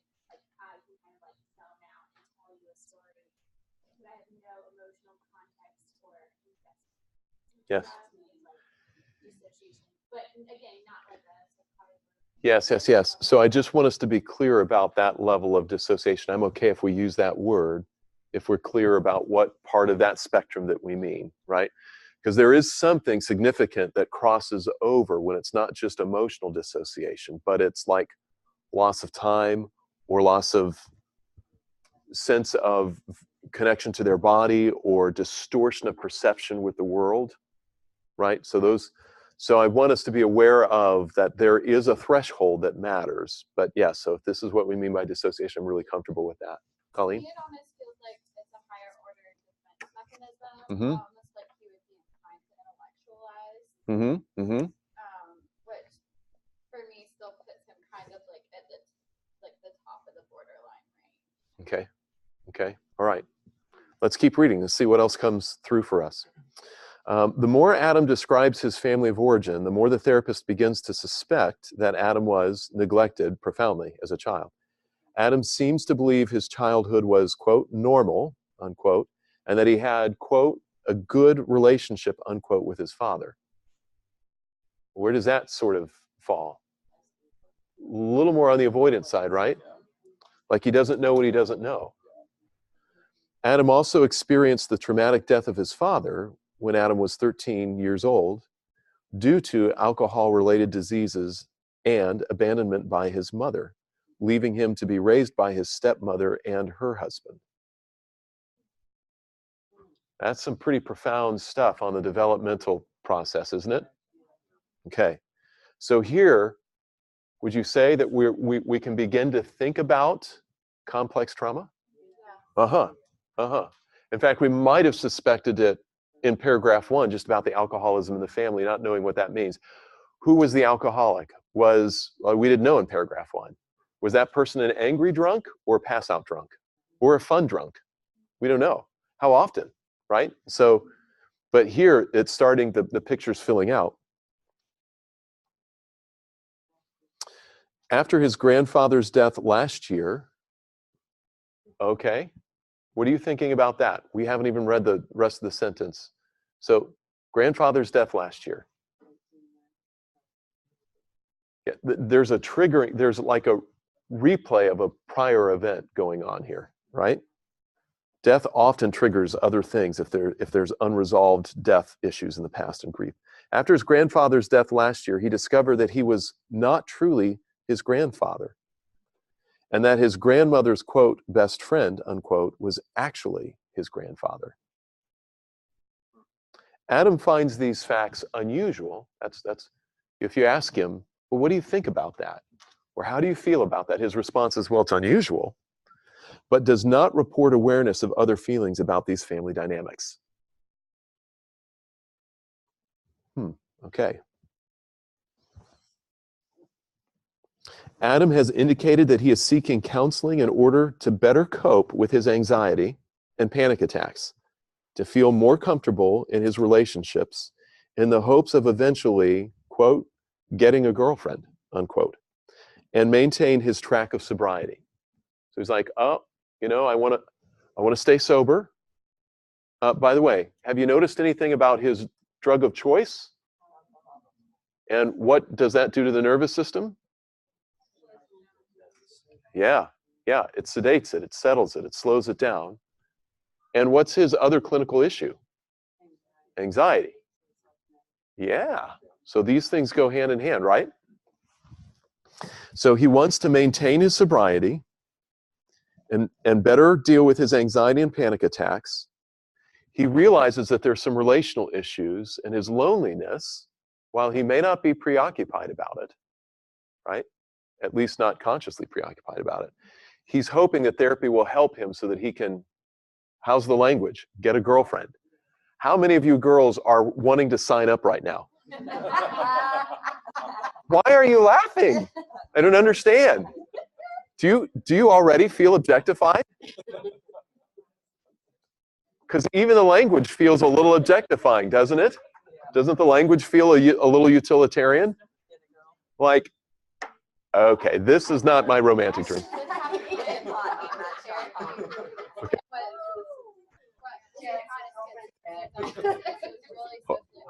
Hold on, everybody. Hold on. Say again, Colleen. I had a client who came to therapy because he wanted to get a girlfriend. Yeah. Oh, this is a real case. And it was very repulsive, and he was socially awkward. Some of the comments that he made. Yeah. Was made your skin crawl. Yeah.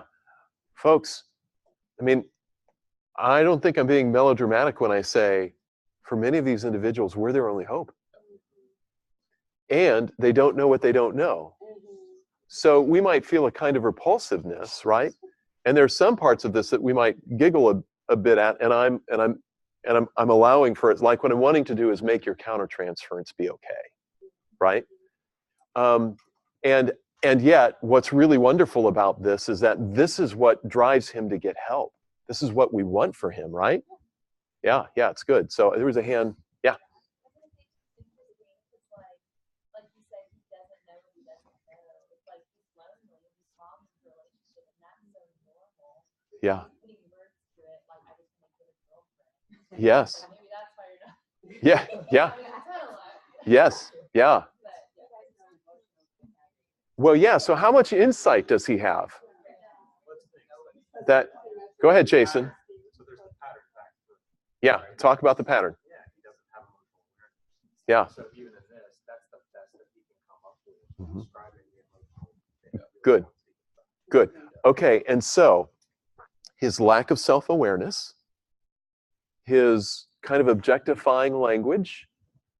This is where I'm trying to bring out. I don't want to make something more of what's here, but when you're seeing a pattern and it all goes together, we're not taking any of these in isolation. When we take them together, already, this is about the kind of information that you could get in a reasonable intake, right?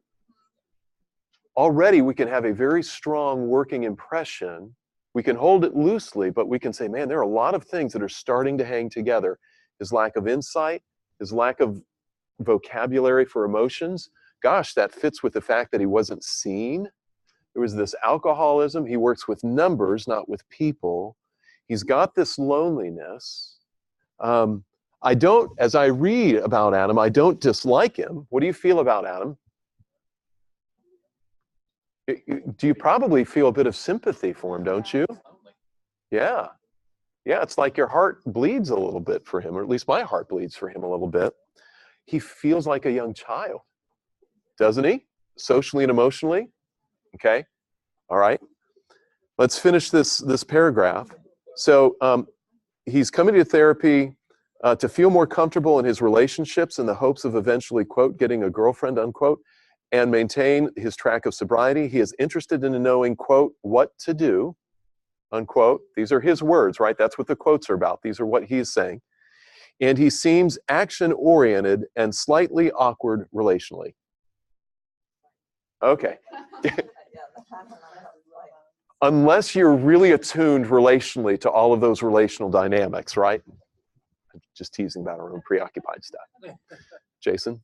So maybe we don't need to go here, but quick question. You mentioned, seems like a child, right? So it's a 35-year-old man, but if you look back, 13-year-old alcohol-related trauma, some other things, neurobiologically, stop it there.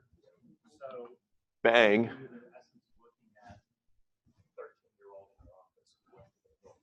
Yeah. And maybe even younger, right?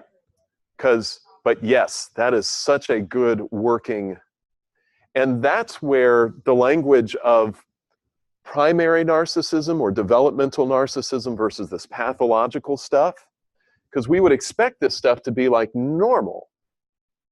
So there's kind of that primary or developmental borderline stuff, and then it's more clinical. It fits with the developmental age of functioning. But what makes it pathological is he's not 13. That's where the developmental language comes in. And you hit it a bit earlier. At 13, some of this is really adaptive. But at 35, it's not adaptive anymore, because what's happening is he's working the things that he had to use back then, either to whatever extent consciously or unconsciously, that he was starting to utilize and develop the coping mechanisms. They're no longer adaptive now. Or they're not adaptive if he's in a certain context relationally. But if we can see that they have an adaptive function at times in his life now and was adaptive in the past, we can be really compassionate and understanding. We can both praise the things that he does that makes him socially awkward and make suggestions, however that will come about, that there are other options for him that will help, right? So rather than, can you see we're not splitting, we're integrating? Rather than seeing these things as all bad, we're seeing where they come from, the developmental context, saying, oh, they actually have a purpose. I can see why you use them now, in whatever ways that conveys in the relationship, but it also is keeping you from being a 35-year-old man when you feel more like 13 socially and emotionally, right? That's the point of this first row, that how you conceptualize sees and understands where the symptoms and the pathology are coming from a developmental perspective, which isn't necessarily saying he's acting like a 13-year-old, but it's related to that, right? Where you just see, oh, well, given the history, it makes sense that he's socially awkward.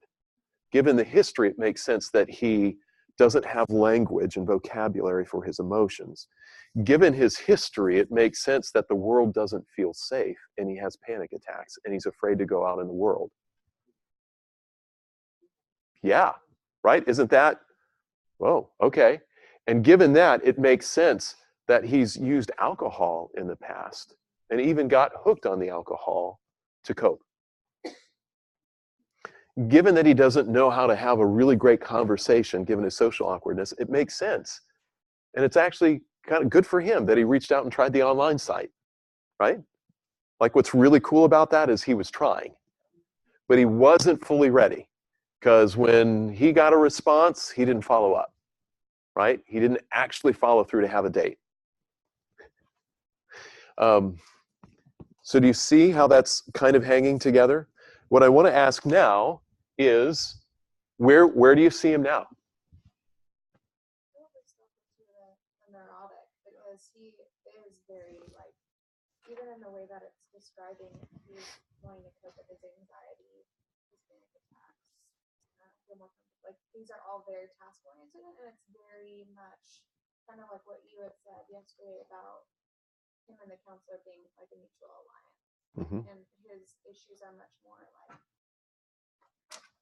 it's pretty like dissociated from himself. It's like, yeah, these are issues that need to be worked on, but it's not something that he's holding personally. Okay, so would you still keep him right here? Jerry-Lynn, would you move him down a little or up a little? I don't know, because I mean the panic attacks and the anxiety, like the seasons and the like the I don't know if episodes is the right word. But I guess that's the only thing that really kind of keeps me lower. Okay, so maybe just under the line. Okay, Kara. Well, yeah, I'm going a little bit lower too, and the reason is the sense of self. And I was reading about his grandfather's death, and reading over that a little bit more, and realizing that he's raised by his stepmother and her husband. The only person really he had in his life who was his biological family was his grandfather. And then find out that his grandfather was not truly his grandfather. Yeah. So I'm thinking that he really has a big impact on who he feels he is. Yeah. And yeah, so his sense of self is even more profoundly impacted by that, and that's a recent discovery, which compounds the trauma of losing his grandfather and the remembrances of losing his father, and understanding now that the person he had in his life, or at least I don't know about his grandmother, she was still in his life, but that because his father is his grandfather at least, and now his grandfather's not really. But he didn't fall back, and he maintained sobriety. Isn't that huge? So, I mean, for as awkward as he might be, how many of us are like, gosh, not only do my heart bleeds a little for him, but man, I already like him a lot. Like when I think about what he's been through already, I'm like, this guy's kind of special. You know what I'm saying? The reason I'm articulating that is because we have to find in the story and in the narrative and our understanding and our conceptualization a way to tap into our empathy to stay strong along with the things that he might say or do. That, ladies, if he's in therapy with you, he'll probably say some things that are going to feel like sexist or naive or a little offensive, or, you know what I'm saying, or objectifying. Like he's probably not going to grossly cross the line, but it's going to be those little minor things where you go, that's kind of a dumb thing to say to me, right? Or that's kind of offensive because he's not quite that self-aware. That's part of the awkwardness. Well, there's nothing wrong with feeling that, but what helps us stay in it and keep working with him and not let it, is we stay connected to the where it comes from, and we stay connected to the empathy, and they're like, wow, he's quite a survivor, isn't he? Yeah. Okay, there were other, Colleen? Mine is more of a question, because to me he still presents like slightly below the neurotic line and the borderline kind of zone. Is it possible that when you get into therapy and you really start working on the neglect, that he could take a dip before he goes back up again? Because that's kind of what I conceptualize happening with him. Yeah. Because he is in denial about a lot of his childhood trauma. Yeah, so you're thinking, gosh, when he starts to get in touch with this other stuff, that's going to be hard, right?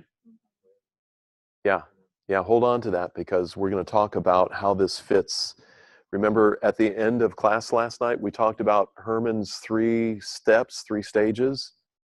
The first stage is stabilizing, right? And then it's the remembrance and mourning and the grief work. So when that comes, that, and he's, as a therapist, I'm thinking, sure, we'll do social skill work, and sure, we'll do some breathing and cognitive interventions and psychoeducation around panic attacks, and want to reframe that for him. I want him to know what's happening in his body so that he feels like his body doesn't like his body is an alien and overwhelming him, but he kind of has an idea of what's happening in his body and why, and it makes sense, and the things that he can do, right? We'll do all of that to help bring stability for him. But I'm also thinking, even if I teach him communication skills, and even when he practices in me, he'll be able to walk through the steps, but there'll still be something missing at his gut level or his heart level until he does the remembrance and mourning trauma work. You follow me? And that's where Herman would say the 2 greatest mistakes that clinicians make is that before a client is stabilized, we try and process trauma with them. Don't do it, because then they don't have the coping skills and it overwhelms them. It traumatizes them again. And then the second greatest mistake is that, well, once we've done the skill work and once he's no longer having panic attacks, and once he's learned some social skills, and maybe he's taken some steps where he's asked a couple of girls out on a date or whatever, or he actually follows through on the online stuff, then we're like, okay, you're there, and we terminate. He's not there, right? Is there anybody coming back here? So it sounds like we've come to a consensus about avoidant and dismissive rather than preoccupied and ambivalent. Is that a fair statement? It sounds like by and large, we're seeing him in this borderline range, maybe on the upper side, upper half of this borderline range, because there's some concerning stuff. And we know there are issues both immediate, but also under the surface, but there's this kind of resilience, and some of his coping is still working. Yes? So do we have a general consensus for maybe like in here somewhere? It's good. Is that enough to have a really good working conceptualization for this client? Do you have to be more specific to know where to go therapeutically? I don't think so. That's like, holy cow, that's a half a page worth of information, and look what we've got. And it may not be, are you laughing at me? No, I was just, when you asked that question, I was like, no. Okay. Well, for me, that feels like it's quite a bit of information. And it feels like starting at session number 2, I have some ideas, like depending on where he's emotionally alive. So what I tell my clients when they start therapy, in the first session, I say, the thing that we should be talking about is where you are most emotionally alive. Okay, my preoccupied clients are great. Let's do that. And I can do it right now because they have all this emotion inside of them. They may or may not realize how it's related to their attachment stuff, okay? But they have a lot of emotion to talk about. My avoidant and dismissive clients, sometimes they get this, and a lot of times they don't. So the way I frame it is more cognitive. The thing we need to talk about is what is most on your mind, the thing that you're thinking most about this week. Okay? And so for him, he'll come in and his emotional aliveness will probably be about, I had this interaction with this gal at work. And he'll be very analytical, right? The intellectualized defense. Or he'll have had a panic attack and he'll want to talk about his anxiety, right? And what I'm doing is with this framework, I have ideas like if he comes in and he just seems kind of flat and kind of neutral, just as a matter of course, I'll say, so how was last week for you? Did you have any thoughts or feelings about our meeting together? It's just what I always do at the beginning of the second session. And that's because sometimes they'll say, yeah, I didn't tell you, and then they'll say what they didn't say in the first meeting. Okay, so I want to give them a chance for that. And then I have in mind, for him, I'm thinking if he comes into session and he is just sort of like there's nothing driving in him about what he wants to talk about, he doesn't feel emotionally alive, I'm going to summarize, last time you talked about A, B, and C. You talked a little bit about your recovery history. You talked about some of that stuff from your family growing up and the alcoholism and your dad's death due to alcohol-related causes. And you talked about being interested in dating and having a meaningful romantic relationship. And you talked about these panic attacks and this anxiety. I'm comfortable starting with any one of those. Where do you want to start? What is your priority? And my guess is he's going to say the panic. If he doesn't say the panic and he's like, I don't care, what do you want to talk about? I'll say, well, I'd have something in mind. I'd say, well, what if we talked a little bit about the panic attack? There are some things that when people understand what's happening in their body really tends to help them cope. And I'll start off playing to his cognitive, intellectualized, emotionally dissociated style. Do you see it? And then I'll just start with basic psychoeducation, and I'm watching his eye contact, I'm watching how he is with me so that he's still engaged. I don't want to give too much, but I'm going to give as much psychoeducation about the nervous system, the sympathetic nervous system, and what happens, and what a panic attack is, as I can, that he can tolerate.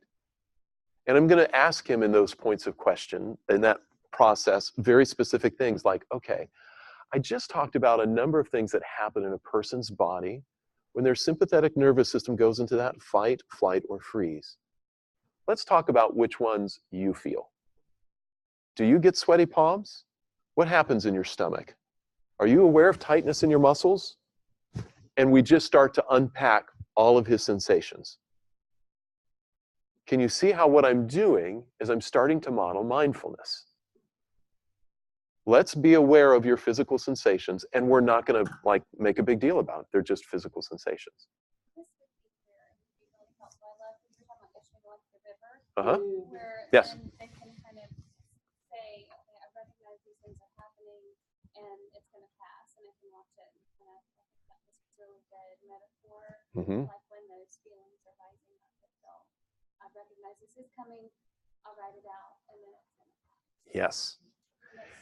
And I do this with physical sensations. And emotional. I do it with, what are you aware of feeling? And there might not be very much that he can articulate emotional, but he'll be able to articulate, what are your thoughts when this is happening? Oh, I think I'm going crazy. I think I'm about to die. I think I'm going to be I'm going to be embarrassed, right? If this happens out there and I can't, I worry that I'm really, really sick or something. And so the psychoeducation helps to settle that he knows that, okay, you're not going to die. But a lot of people think they're having a heart attack. A lot of times they go to the ER, and it's just a panic attack. When I say it's not going to kill you medically, but it is terribly uncomfortable and it's frightening, isn't it? And I'm using feeling language to start giving him feelings to hold on to, starting to give him vocabulary for that. Okay? So I don't want to go further with the therapy process, but it's just giving you an idea that, so how I begin therapy with somebody like this is if he is a bit on the avoidance side, okay, let's roll with that and let's use what he's got. And I'm going to keep just introducing emotional things, and I'm going to bring in the relational stuff to the extent that he brings it and he's alive about it, but I can trust that's going to come eventually. But what this is also doing is this is perfectly in line with what Herman is talking about of bringing stabilization. He's got to have management, sufficient coping and management over his panic attacks before he's going to be ready to talk about how he feels about the neglect and the alcoholism that he grew up with, and what it meant to him to lose his dad, and what it meant to him to be abandoned by his mother. Right? Can you see how it would be overwhelming to him if we didn't do this other stuff first? Okay. So that's, and just what we have here gives me enough of a treatment plan to walk into next session. And what I've articulated, actually, we could do over a good number of sessions. And because I'm going to hold it loosely, if he comes in next session and drops some kind of bomb that changes everything, no problem. Let's go there, right? And I'm still using my way of thinking to conceptualize, and that's still going to inform where I might go and what I might do. Okay? And we can just roll with it. And then what I'm doing is I'm taking whatever he's sharing and I'm constantly thinking, how does it fit? Am I right on track here or not? Oh, okay, I'm adjusting. I think he's actually a little higher. No, I think actually he's a little lower. Or actually, I've got to move him this way because now I'm not quite so sure. Because he looked really this way, right? And I'll just go and I'll keep revising this and working from this. And it's collaborative in the sense that I want to work with his goals and what he's motivated for, but I'm bringing a piece that I'm either going to connect that to where we're going and what this is in my mind, or I'm going to be ready to take us to the next step and offer the next step. You see that? So we're not overly directive, nor are we passive. But we can meet our clients exactly where they are. Okay? All right. So,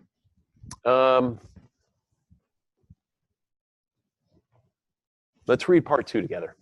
Okay? After almost 9 months in therapy, Adam is showing progress in his personal life, levels of anxiety, and goals that he set upon entering treatment. He is also beginning to recognize that some of the things that happened in his family of origin were, quote, not normal, unquote. And though he still struggles to connect to any emotions under those stories, he is beginning to see what he was trying to numb through his use of alcohol. So he's sort of like gotten some insight, like, oh, it wasn't just that it was a good time to drink. I think I was self-medicating. That's what that comes down to. Adam's job, so we are seeing growth in some insight. Maybe not a ton, but some. Adam's job and finances have also stabilized since beginning therapy, and the therapist is beginning to feel that unless Adam wants to do more work to connect with some of his past experiences with his family of origin, he might be a good candidate for termination, right? Because we're sort of like, he has less, he's not coming in saying, I had another panic attack, what do I do? And he's not so distressed about work. There's some stability that's coming in, and he's got better tolerance for whatever's happening at work. And he's got some social progress that feels better. To this point, the therapist has not used the word neglect with the client and feels reluctant to do so. However, the word seems to fit well with his experience, and the therapist is feeling more confident that Adam might be in a good place to begin to deal with some of the tragedy of his life story thus far. Why might, as a therapist, we struggle to actually bring in the word abuse or neglect or sometimes trauma? Allie? It probably has a lot to do with how, like we talked about with attachment styles yesterday, the client's subjective experience. And so if they haven't, for some people, it's really validating to say, oh, yeah, like, I've just never thought about it that way. And for some people, it can be really like, horrifying to think that their subjective experience of not being abused or traumatized is wrong.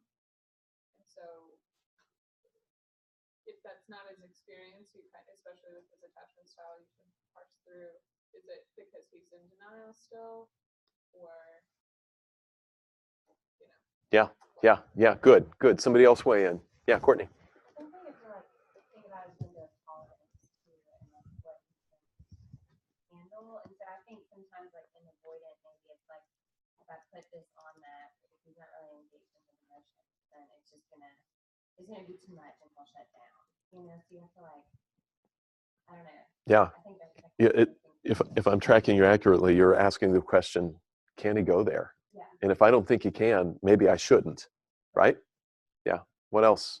Yeah, Thorne. I'm also thinking just because he's an adult child of an alcoholic, that he probably feels some sort of loyalty to his family of origin. And so kind of in that window of tolerance, he's not ready to go there because he feels that loyalty and doesn't want to differentiate himself from his family of origin that way by calling what they did. Yeah. I want to hone in on my question, and those of you that have hands up, if you go to this direction, then let's go with this. Otherwise, I want us to hone in here. Why might you as a clinician feel ambivalent? Now, right now, we're analyzing, right, whether or not we should go there or not. But as the clinician, you have both feelings. Why might you feel both feelings? Jason? I'm afraid of us going there, and I won't know what to do. Okay, thank you. Thank you for your honesty. You know what? This is great. This feels really good. He's going to walk out of here, and he's going to tell all his friends, this guy did this great stuff for me. You have to do it too. Yeah. And if I go with neglect or abuse or anger, that kind of stuff, it could jeopardize all of that good feeling stuff. Yes. So do you see that if we introduce the language of abuse or trauma or neglect, depending on how they understand neglect, we have a certain understanding of it, that we're awakening them to that. And that hurts. Yeah? And isn't there something in us that if we can make it all good and just be functional, that we kind of, don't we want to avoid trauma and neglect and chronic stress? Don't most of us come into this work because we want to save clients from feeling these things? Yeah. And yet there's also something in us that knows that he won't really truly heal unless we go there. And then we're doing on top of it, like the analysis that we were talking, like Courtney, like, okay, clinically, objectively, can the client tolerate this? Is the timing right? Right? But there's this other stuff going on underneath. Michael? Yeah. Yes. Uh-huh. Yes. Yeah. sometimes they have to take a break and come back later. Yeah. I agree. You want to go there because you want to see the best version of the office, and you be very excited because you've seen him make such improvement in the last few months. But it's his work, and I can't call that for him. He has to do that. Okay. I'm going to push back on that in a minute. So hold on to that. Yeah, what are your thoughts? I'm going to say that in the sense of like not wanting to take power from the client, for them to name it would give maybe them a little more of a conquer over this than like bringing them into it, kind of pulling them into it, I guess. So it's like it feels like a power of like letting the client kind of name it for themselves. Yeah. All right. I'm going to let you have the last word, Nicole.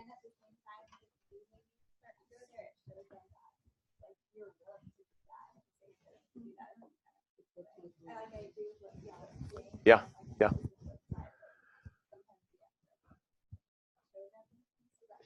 Yes. So there are two sides to this, and we're talking about both sides, or two levels first, and then there's also two sides. The two levels are just clinically our assessment, our professional opinion of what he can and what he's ready for and what he's not ready for.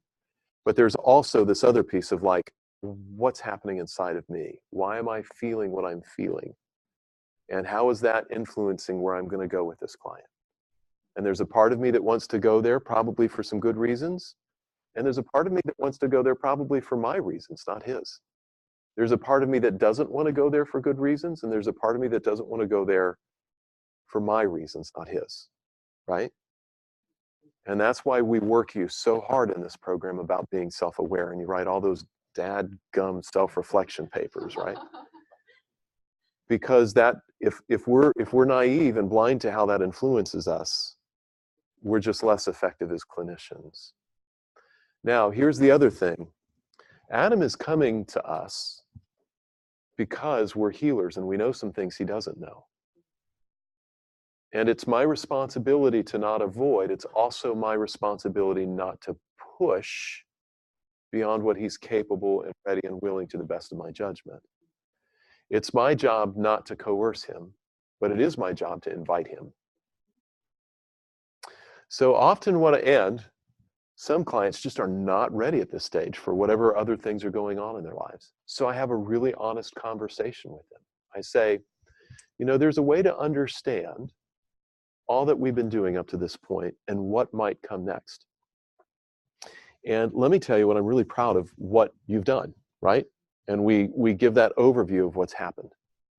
And then I give my honest clinical opinion. Friends, you should be giving honest clinical opinions regularly with your clients that are not pushing and not coercing, but it's informed consent. Informed consent for him to say, and I'll give him the option. I'll say, there are things that you've been talking about where you've really grown a lot, like in your relational skills, but I think you're still going to feel a bit emotionally disconnected and not get what you want out of relationships unless you at some point go to the place of talking more and being in touch with how this other stuff affects you, like your dad's alcoholism, his death, that stuff that you talked about, your mom sort of abandoning you, and maybe even the death of your grandfather and finding out that he wasn't. Like, I think you'll probably have to kind of work that through and digest that before you're able to do a couple of things. Have the kind of relationships that you're ultimately wanting. Feel more secure in general about your anxiety and about the world, and feel more stable. And all that you've done is really help a lot. Like, I'm so proud of where you are. And I think you have the option to either go there now or wait. And there's nothing wrong if you wait. But I want you to know that while there's been a lot of healing, I'd be lying to you if I said that I thought your healing was done. But it's up to you to decide if this is good enough. And it's up to you to decide if this is good enough for now. So I've had plenty of clients who are like, yeah, I've got, they're at this place and they're functional and they've got all these things happening in their world around them. And they say, I just don't think I can go there now. They come back to therapy and they'll come back to see you. They will come back to you. You can bet the whole farm on it. But if I don't tell him what I believe to be true, it's a little bit of negligence in my professional role. If I'm pushing him too much and coercing him, that's about me, that's not about him, and that's at some level unethical. Can you see it? Okay. And so, I can't force somebody to share their trauma story with me, but I need to be inviting them. And it's okay if he's like, you know what, I need some time to think about this. Great. Do you want to keep meeting while you think about it or not? I'm good either way. What do you want? What do you need? Right? So, sure. I feel like I get a picture of like a medical doctor talking to a client. We fix the symptoms, trying to manage the disease, but until we go and actually do surgery, I can't really fix the problem. Yes. I'm still inviting, you can't just sedate the patient and go and cut them open. Yes. But I have to do this. This is kind of the next step as far as fixing this problem, and it's up to you to make that decision. Kind of how I feel, like another way to fix it. Yeah. That's a great analog. It's a great metaphor. And that's where we should be going, right? Yeah, go ahead. That's exactly what I was thinking. Good. My outplacement is at a hospital, partial hospitalization.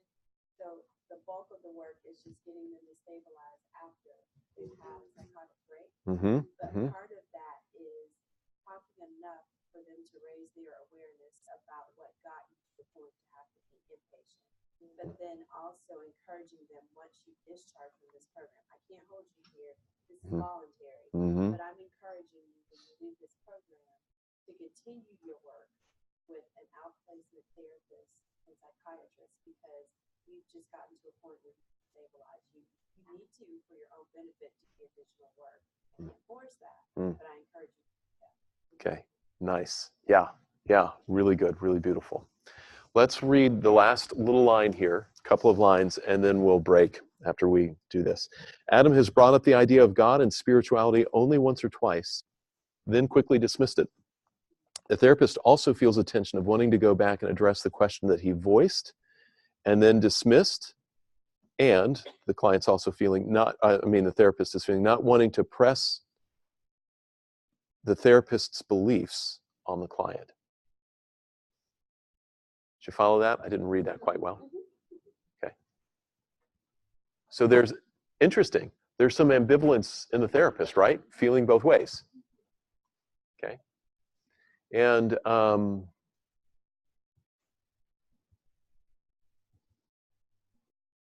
I won't get into this now, except to say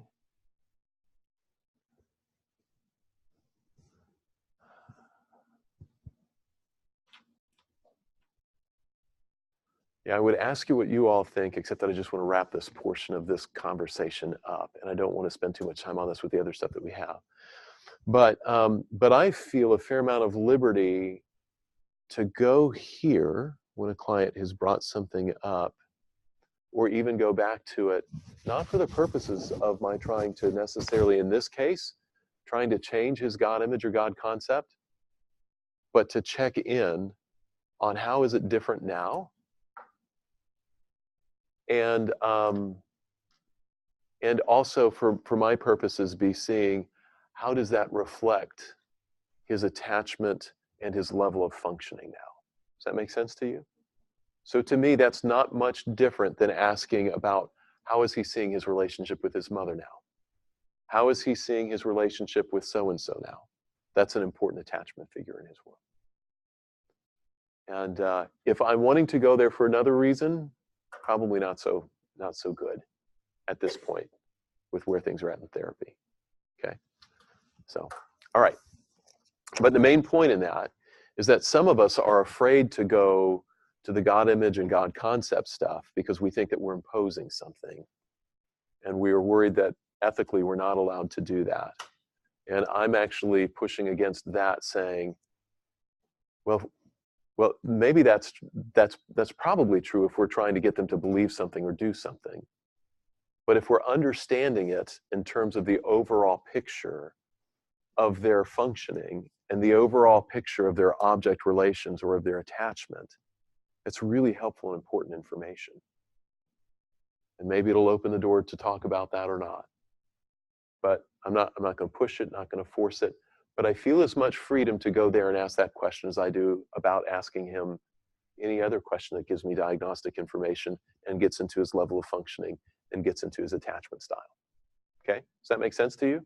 So I'm not making spiritual things different in terms of why I go there and why I don't go there and when I go there and not. And I do it in the same spirit of what we just talked about with regard to, there are some options here, right? And here's what I see there, and we'll go with wherever you want. And if I feel like he's complying for me, then I want to address the compliance when it's not like genuinely coming from him. But that's not his profile, right? That's the other profile from somebody who's preoccupied. Okay, let's take a break. Let's take 10 minutes. And then we'll see what other thoughts you have about this, and we'll hit one of our other things. So I put you in groups, but we did one great big group thing, okay? And so basically we have just sort of walked through this process of conceptualization, yes? That's what we've done. And because of the kind of work that we do, our conceptualization needs to be empirically based, right? So we're working off of the literature and the theories there. And our interventions need to be empirically supported or congruent. And so that's what we talked about as well. And in this, friends, case conceptualization is a way to not only have a roadmap in our minds of where we're going, but Jason was talking about this whole thinking about thinking, or the metacognition, right, of being able to step back from what's happening in the therapy process and even in our experiences about it. And so that's what this mapping process or this conceptualization process is. When I am in session, I'm not thinking real hard about these things. I'm not trying to figure out my clients. Or, I mean, the truth of the matter is that is happening to some degree, but I'm trying to quiet that part of my mind. And I'm trying just to be really attuned and attentive. One of my first, well, it was my first clinical supervisor encouraged me. He said, Dan, it just seems like you're working so hard. And it seems like you're thinking so hard in session. What if you just let it kind of come up? Do you remember Gestalt psychology, the whole figure ground thing? So you're learning all this stuff that's ground. It's in the background. It's on the back along with everything else on the stage. And instead of trying to figure out, you can let in the process, trust the process, trust what you're learning, what comes front and center on the stage, what becomes figure, you can just trust that. Now, the longer I practice and the longer I have a conceptualization framework that I work with, the more that stuff just comes up freely and readily and in a non-distractive way and without me trying really hard to figure out my clients. And the longer I have a certain feel, like I know what it feels like to be with somebody here and how it feels different to be with somebody over here. So the process, or how it feels to be with somebody up here versus someone who's here or down here, right, on their level of attachment and security. And so there's a thing in which now where it also feels very intuitive for me, that my feelings are as informative as the data, because the feelings are a kind of data, our countertransference is. And the better we know ourselves, the better we're able to kind of sift through, is this my junk, or is this stuff that's really coming directly from the client's style of relating and the client's material, right, and what's happening in the session. And so it's after session, like I'm pretty good, I'm really pretty disciplined to end my sessions at 10 minutes before the hour and to take the time right then, right there to do my SOAP note. I'd use a SOAP model. And then to have just enough time to take a breath and then read my case note for my next client and see my next client. When I am doing my SOAP note, my case note, that's when I'm sort of stepping back from being in the experience and I'm pulling together subjectively, what did the client report? That's the quotes here. What was the most important thing, or a couple most important things that the client said that really captures where I think they are or their current place? Like, what is it? Would it be about something about his anxiety? Would it be something about his history? Would it be about his recovery and 12 steps and alcohol history? What would it be? And then objective, what did I observe that fits with that? Did I observe that he had a flat affect, or that it was a depressed affect or depressed mood? Or was there something about his countenance? Or what did I observe? And once again, that should correspond to this. And on another level, it should correspond to whatever DSM diagnosis or ICD diagnosis I'm working under. It needs to be connected to that. And so I'm prioritizing out of the session whatever it was that he said, whatever it was that I observed, and then whatever it was that we did and how he responded to that just fits with all of this. So what was my intervention? And what's my assessment of how he responded to that intervention? That intervention might have been to do psychoeducation. That intervention might have been to just to facilitate the verbalization of his thoughts and feelings. It might have been to do interpersonal interventions and reflect back to him and give him feeling words for his sensations. right? It might have been that I taught him mindfulness and how to breathe. It might have been that I'm trying to think of other things that I might do with him. It could be any number of things that I'm doing with him from whatever theoretical orientation I'm working with. And that's what I'm putting in there and how he responds to that. And then what's my plan? What would be the next step? Of course, what I'm going to do is I'm going to hold that next step loosely. When he comes in, I'm going to start with wherever he's emotionally alive. But this process is my way of taking whatever's happened in session, stepping back. This happens, there's stuff that I get insights about clients when I'm doing my notes that I don't when I'm in session with them.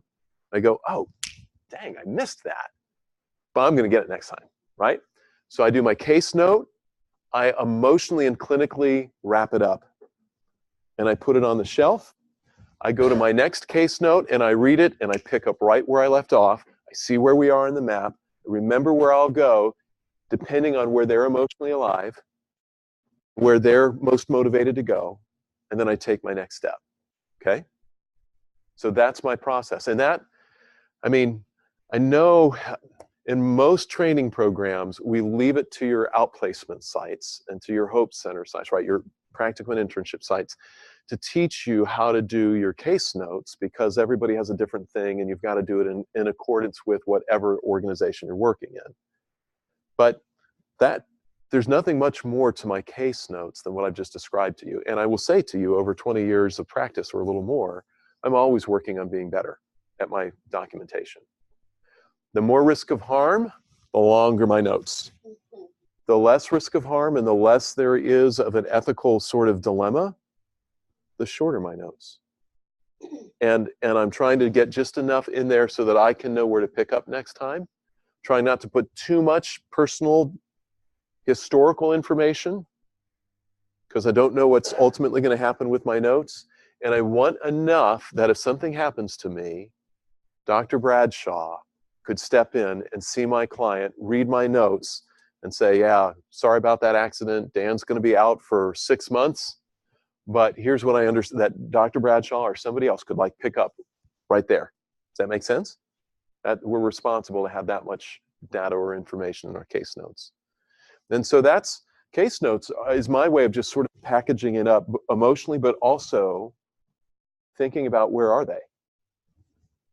And your case notes should correspond to your conceptualization, both your theoretical conceptualization. This is maybe what it looks like if you adopt an attachment-oriented conceptualization, or if you use a straightforward cognitive behavioral conceptualization. So it should have your theoretical conceptualization and be thinking through the lens of your DSM diagnosis conceptualization. They correspond, but they're not the same, right? And if your case notes are focused on that, you're good. Okay, any questions about that? Okay. Yeah, Sydney. Okay. Yeah.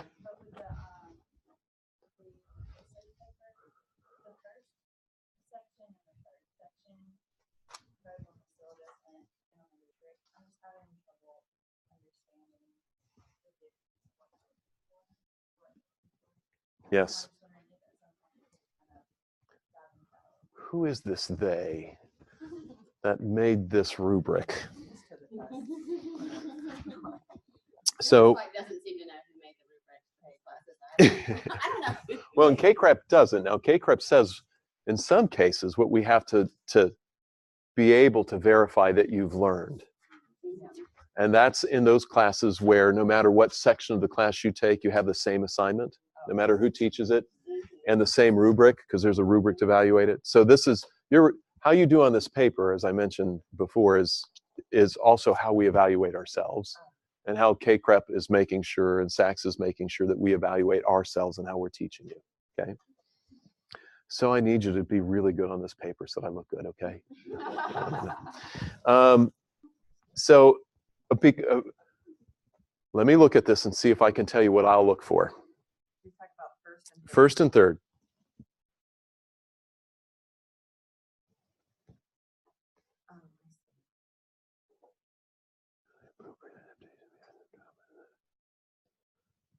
Wow, they sound almost identical, don't they?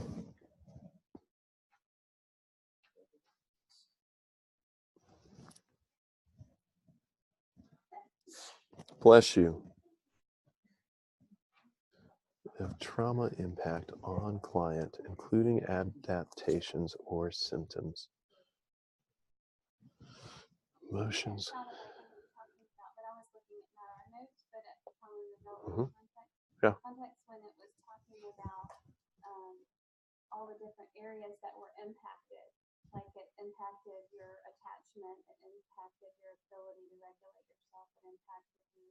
So that's how I took it when I read the rubric, that they were Mhm. two different things.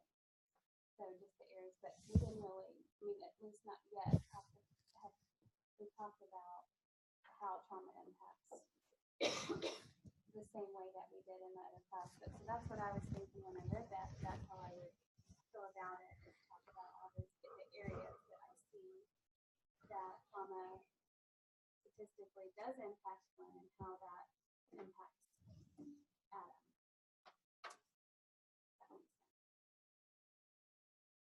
It does. And here's how I'm thinking of this.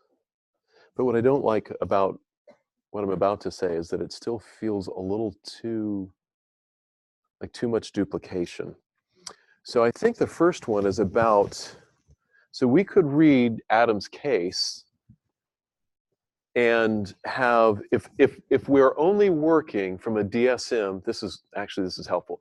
If we're working only with a DSM frame of reference, what do we see here? We see agoraphobia. We see an anxiety disorder, probably panic disorder. Maybe depression. Ben? Maybe avoidant personality disorder. Good. Yeah, we see like this history. We're going to have a substance use disorder, an alcohol use disorder that's going to be like, well, in the DSM-4, it would have been dependence in remission, right? So I forgot exactly how the DSM-5 frames that. Anything else? I would use the V code. What V code? Or what kind? Problems with relationships. Okay. Right? And maybe we could come up with one or two others, but this is okay. The whole thing about why this is such good stuff for me is because if I only have a DSM perspective, all I have are these various diagnoses and conditions, and I'm trying to decide on my own clinically as well as in conversation with my client, what's the priority and what are we going to start on first? And there's not a story, there's not a meta-narrative that pulls it all together. The point of the first item of this rubric is looking at his story, right? His data, and seeing it through the trauma story, seeing it through the attachment story. Does that make sense to you? So instead of being a patient who simply presents with this alcohol dependence and recovery, looks like panic disorder, but it's some sort of pretty strong anxiety disorder. We think there's also agoraphobia, and there's this perhaps avoidant personality disorder, and this, what we have is it all ties together in the trauma and attachment lens. Because doesn't it make sense from this story? So the idea in the first one is to be able to not just give a DSM diagnosis, but to be able to say, basically put this in a trauma narrative. Does that make sense to you? My next question to you, I'm afraid of your answer. How well do you think you could do that right now? Could you do a reasonable trauma narrative on this?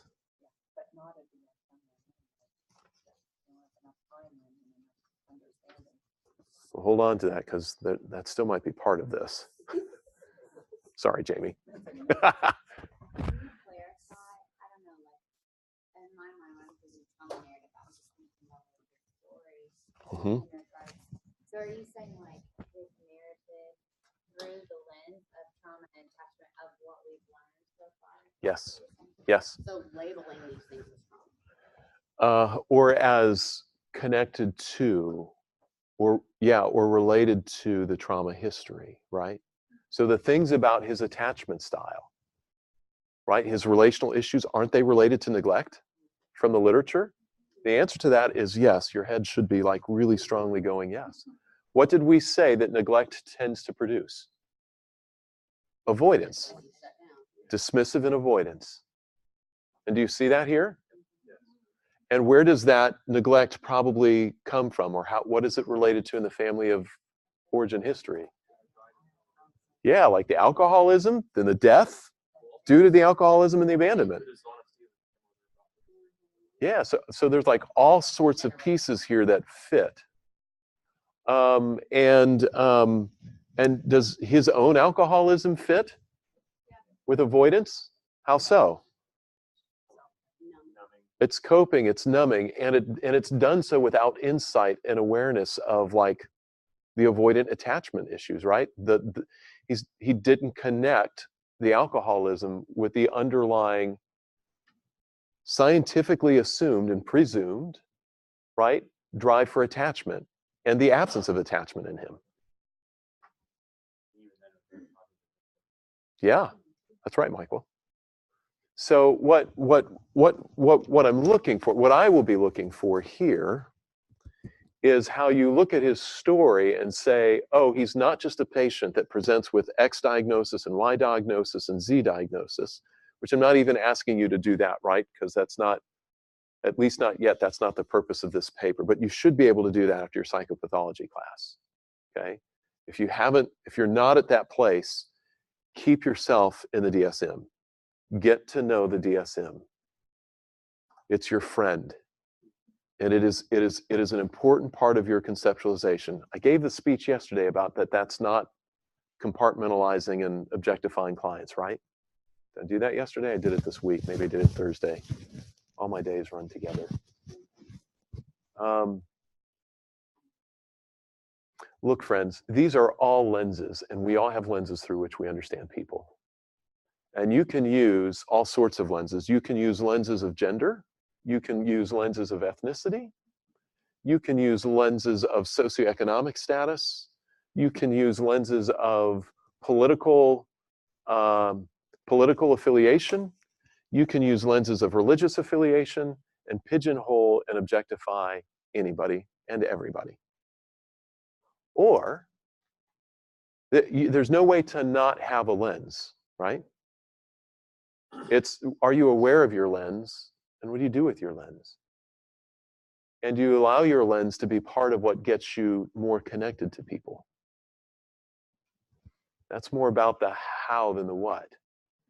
And you are developing and should be developing a good clinical lens, not to objectify your patients. I'm using that term actually quite purposely. It comes from, it's a term of endearment originally. Patience is not about our being experts. Patients are, these are people who are being patient in their suffering. That's where the language comes from. And clients is actually, can be empowering for them, right? If we think patience demeans them. But clients also, in some sense, removes them and puts them at a little bit of a distance. So depending on your understanding of the term patient, it actually brings them closer and it's more empathic. Client is much more business and transactional. Maybe more empowering. But either way, it's all the same thing, right? Because it's all language and constructs of language in this regard. The better I know the DSM, and I apply that well to my clients, it helps me understand them, not because I'm trying to fit them in it. But friends, there are things that work together and come in, like borderline personality disorder means something. Narcissistic personality means something. Then I have a client who comes in and they have a depressive episode.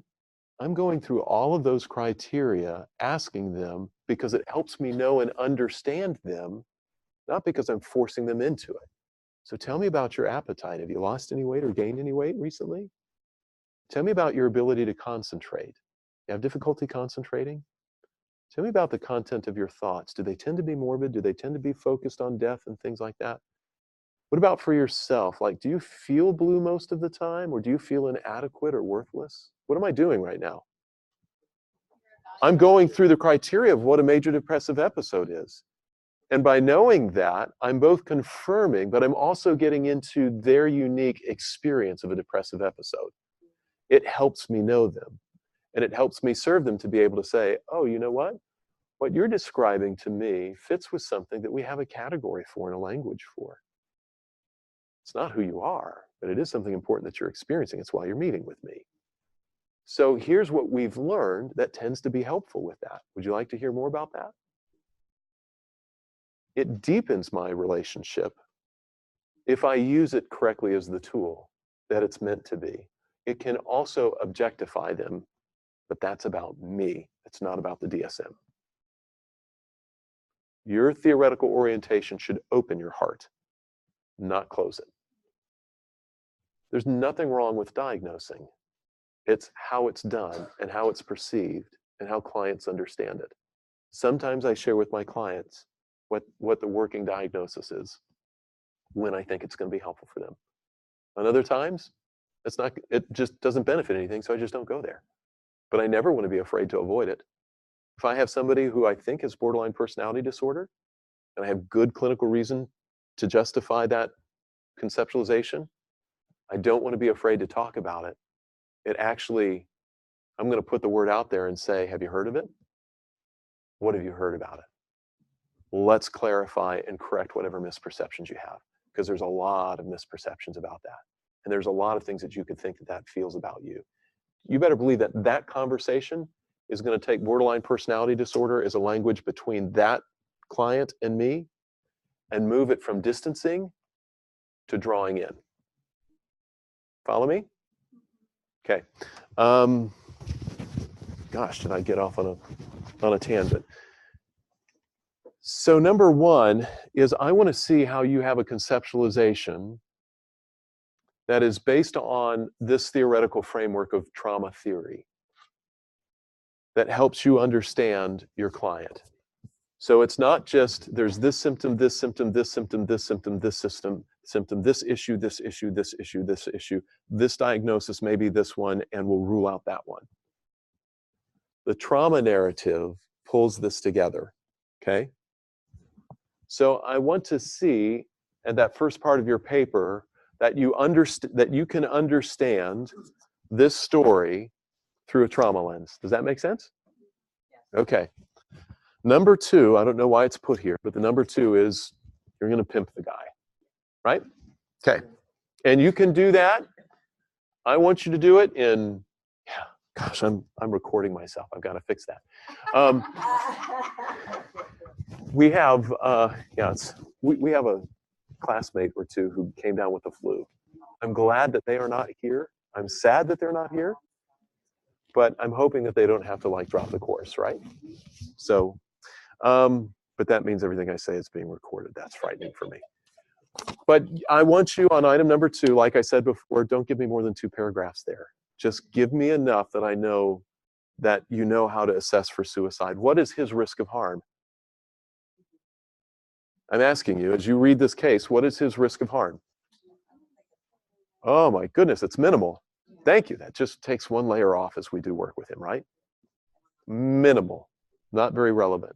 The other case that I give you, yeah, I think her risk of harm is pretty minimal too, if I'm remembering correctly all the details of the case. If it's above minimal, it's between minimal and moderate. It's not high, okay? Then number 3, identification of presenting emotions, cognitions, and behaviors that should be considered developmentally appropriate in light of the trauma. So number 1 is the forest, number 2 is the trees. I'm sorry, number 3 is the trees. This one is the overall narrative. This one is, okay, what are the specific behaviors that you're going to latch hold of, the specific symptoms as you begin your work that correspond. Okay? Presenting emotions, cognitions, and behaviors, even that still doesn't feel specific enough for you, like to ask of you. Yeah, maybe that'll help. In light of trauma, back to some of the things we were talking about, he seems to be doing X, Y, Z, thought, emotion, behavior well. even though he's had this traumatic experience. Yes. Kind of when I read that. Yeah. Like I would look at, he's holding down a job. He's signing up for dating relationships. He's staying sober. He's 18 months yet.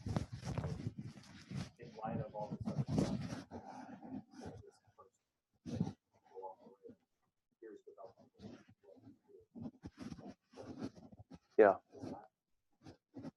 Yeah, because so what I'm wrestling with doing is, I assume I can do this, is changing the paper, the assignment a little bit, so that we put together items 1 and 3 into just one. Okay? And so let me say explicitly what I want to see there. So I want to see that you can conceptualize from the trauma narrative. There should be a U in there. So I want to see that you can conceptualize and that you have an understanding of the trauma narrative, and with this, that's also attachment, right? Because we're using both. So the trauma attachment narrative. And then I want to be able to see that you take the case, and you apply it directly, like you read the case through that lens. I want you to write the case up through that lens. In that, I want you to be able to say, like Jason was saying, how his symptoms are both positive and negative, right? How there are certain things that he does that were very adaptive. It was very adaptive for him to be dismissive or avoidant as a child, wasn't it? Yeah. And it makes sense, rather than sort of pathologizing him or objectifying him, it makes sense that he develops anxiety issues. That's exactly right. And it makes sense that the alcohol would be something that would help him cope with all of that, right? That would numb all of that. So I want for you to be able to talk about the positive and the negative, how his symptoms and presenting issues both reflect the pathology, but also reflect really great coping. And how, we're not going to leave it there, it may not be the most adaptive, where it has been adaptive, it's not necessarily adaptive for his life now, right? If he remains avoidant, if he remains unaware of and inarticulate about his emotions and his need for relationships, he's just going to be frustrated. It's going to reinforce all the stuff from his past and his history, right? Tracking that? So I want to be able to, I want to see that you can conceptualize the case through that trauma and attachment lens, which will emphasize both the positive and the negative from the past, will emphasize some of the developmental issues, and it will emphasize how it's been adaptive and how it's not currently adaptive. That's holistic.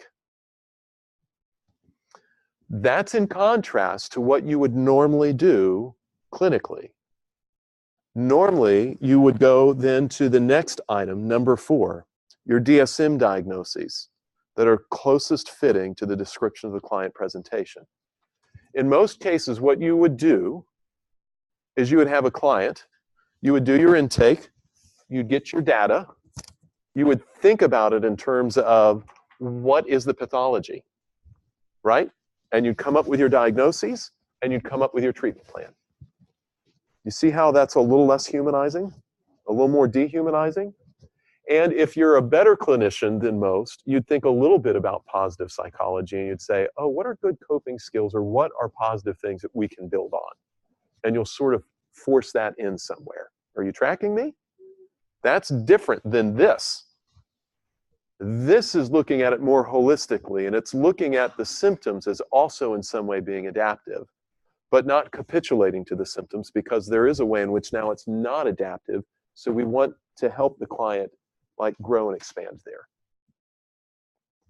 Okay? But in this paper, I would want for you to be mentioning, in this paper, when it comes to your DSM diagnosis on the case that I give you, I'm not looking for necessarily absolute airtight diagnoses, but Like if you did a paper on Adam and you didn't mention agoraphobia, if you didn't have panic disorder, not good, right? If you didn't mention alcoholism, at least as part of his history, the way that the DSM talks about it, a substance use disorder, alcohol use disorder, dependence and remission, not good, because that's right out there. That's a gimme, right? However, you may or may not make a case for a mood disorder. Okay, plenty of room for. You may say he's got avoidant personality disorder. Okay, tell me why. Or you might say he's got traits and features, but he doesn't have the full-blown disorder. Okay. Or you might go with something else that feels related to that. Okay, there's plenty of room of difference of opinion. I'm looking that you don't miss the major stuff, and I'm looking that you have just a reasonable thought process. So what I don't have is a checklist of all of the right diagnoses for you to have. Are you following me? Because our practice is an art as well as a science. Okay? And that's the part on the DSM diagnoses. And so it's a comparison and contrast. It is just what we do clinically out in the field. But I also want you to see that how this pulls together just like this otherwise list of diagnoses, where it can be overwhelming and you're thinking, where do I begin? Where do I start? Okay. Can you structure this like we would a case conceptualization for like our internship class, or do you want it to be a paper? It has to, what do the instructions say here?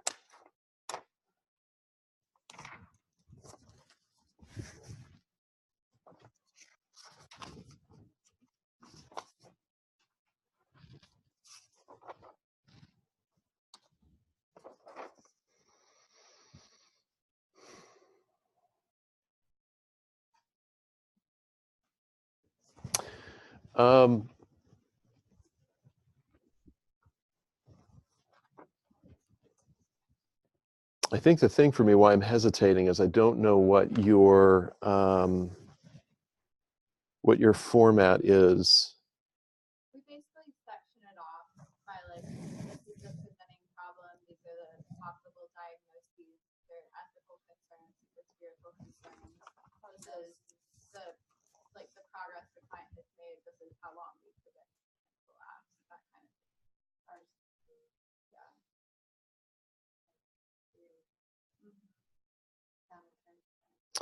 I'm not gonna say yes to that because I don't know if that's following the format or if that will take some of you to places where I don't want you to go. However, I'm not looking for this to be like in the format of a research paper. I'll explain that in a minute. So what I'm doing is I'm looking now at the last points that are necessary here.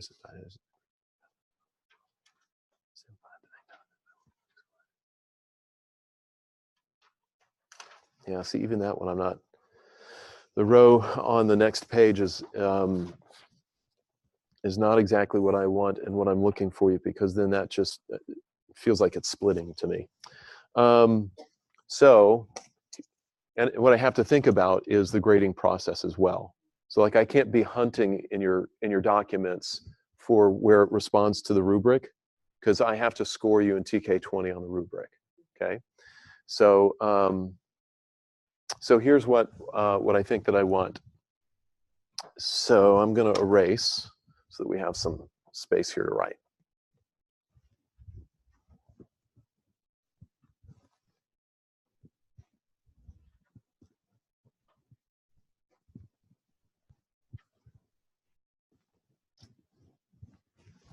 How are we doing on time? Not so great. Okay. I think blue was the strongest, right? The easiest to see from the back. All right, so we have your first section, section 1, and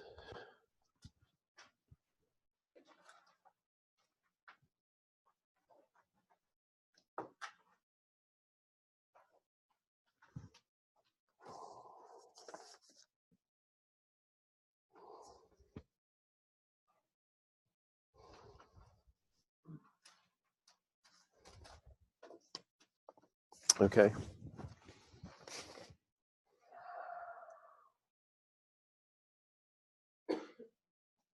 I don't like the structure of that last item. So in section 1, I want for you, like you would be writing up a client for your case study papers. And what class was that you said, or what? Maybe it's okay. Give me your. Let's do 2 things here.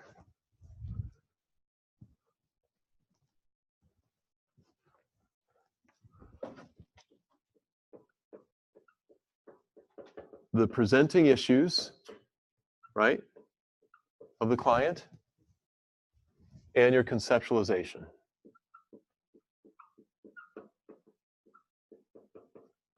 And the conceptualization is how you are seeing the presenting issues in light of the developmental trauma attachment lens. Okay? Presenting issues should not be hard, right? It's there on the page. What you'll have to do is kind of prioritize, because you can't mention everything. Okay? So you're going through an editing process. Like, the case I'm going to give you has a front and a back that's single space. Your job is not to reproduce all of that. Your job is to read through this, pull out the most important presenting issues, number 1, and number 2, talk about how that fits from a trauma attachment lens. That's the conceptualization piece. Okay? You might feel a little bit better about that, because after our break, we'll come back to complex trauma. We'll come and do the complex trauma piece, and that will help reinforce that. Okay?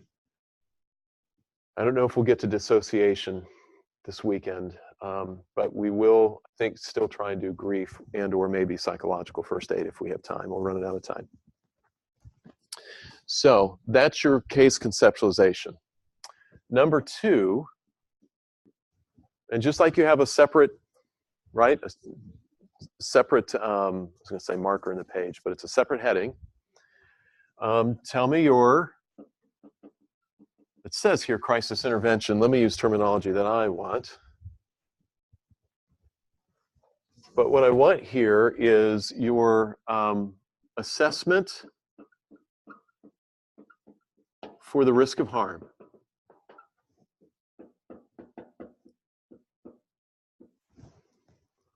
Here's what I want you to do. I want you to tell me whether or not you assess this client as you read it based on what you know to be at low, medium, or high risk of harm. I do want you to do that. Okay? And just give me a sentence as to why you say that. And show me, because we're doing about 2 paragraphs here, right? Paragraphs this way. About 2 paragraphs of the whole PIMP thing, right? Here's how you do it. So maybe you do this first. Say, I would assess risk of harm.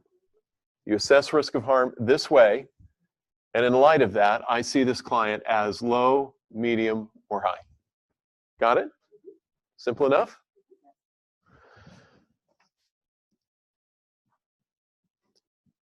Here's what I want. I'm actually going to combine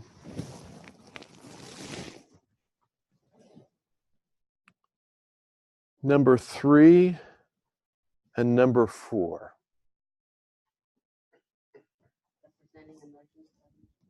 Yeah. So for number 3 and number 4, I'm just going to put it as number 3 here. But here's where I want for you, if you've looked at up here, his presenting issues and his history through the developmental trauma lens, which is to say the trauma and attachment lens, then here I want for you to start thinking DSM. And I want for you, let's do number 4 first and back into this. Number 4, you're going to be coming up with some DSM categories for what you think is going on, right? in order to come up with your diagnoses here,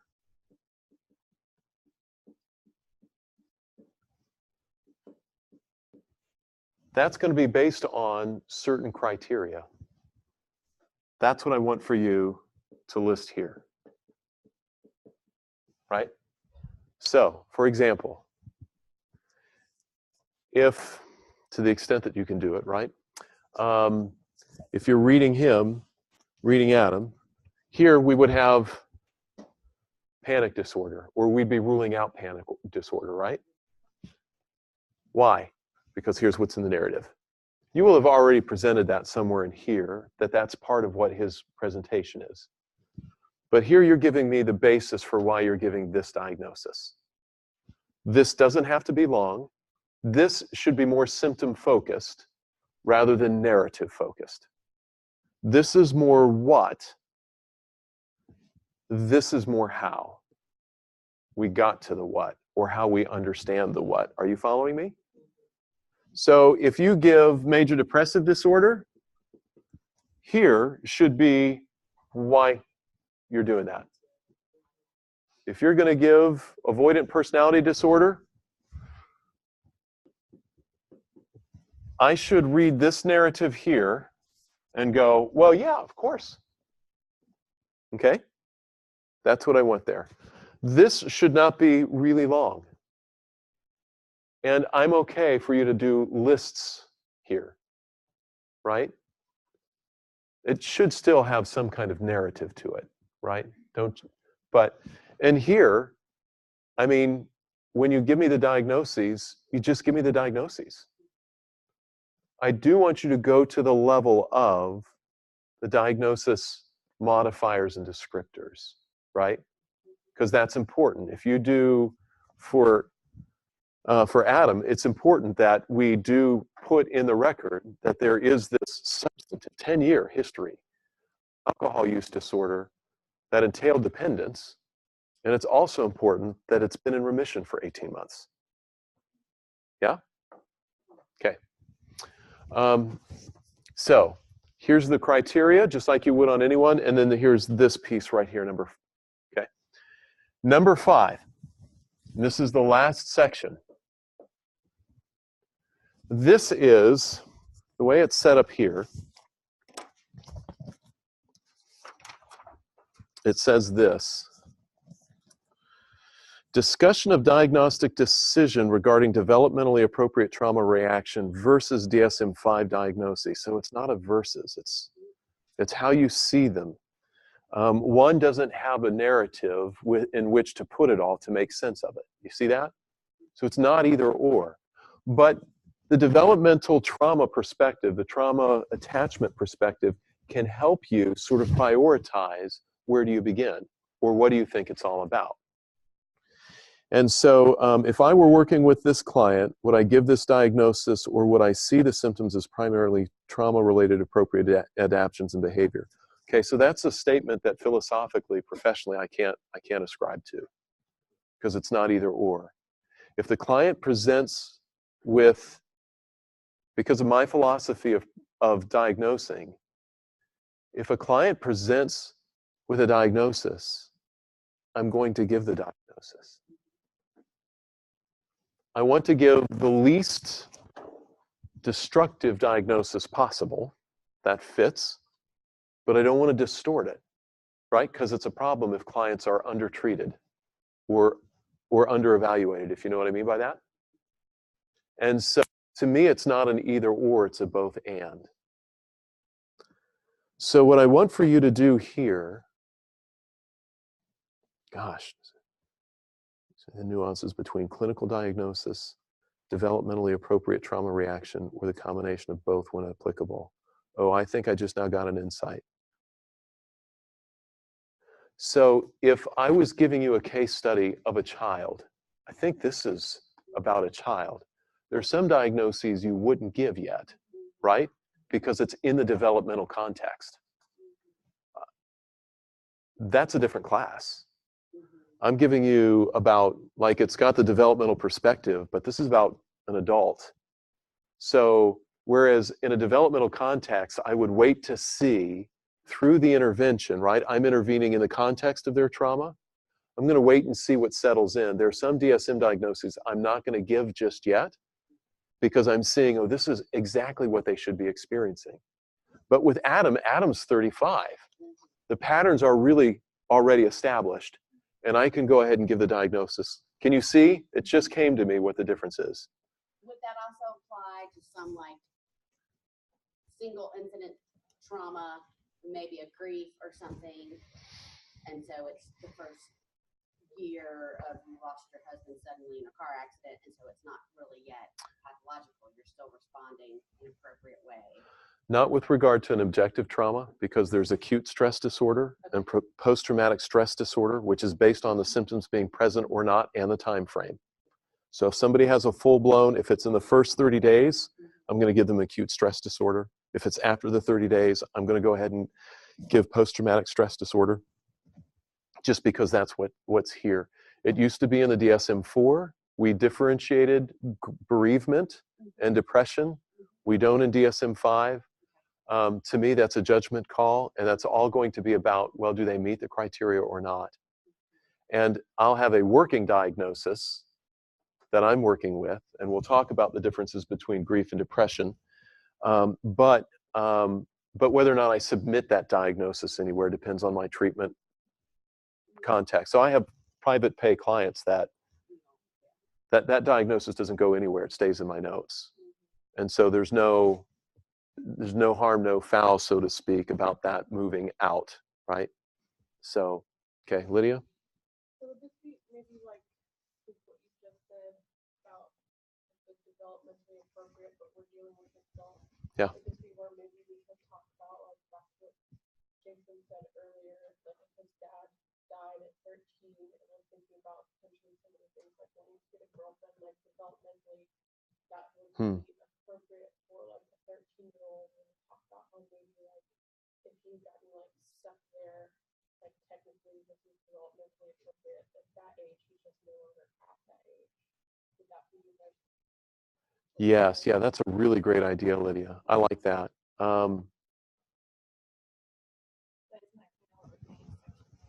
That's what I'm trying to decide in my mind. So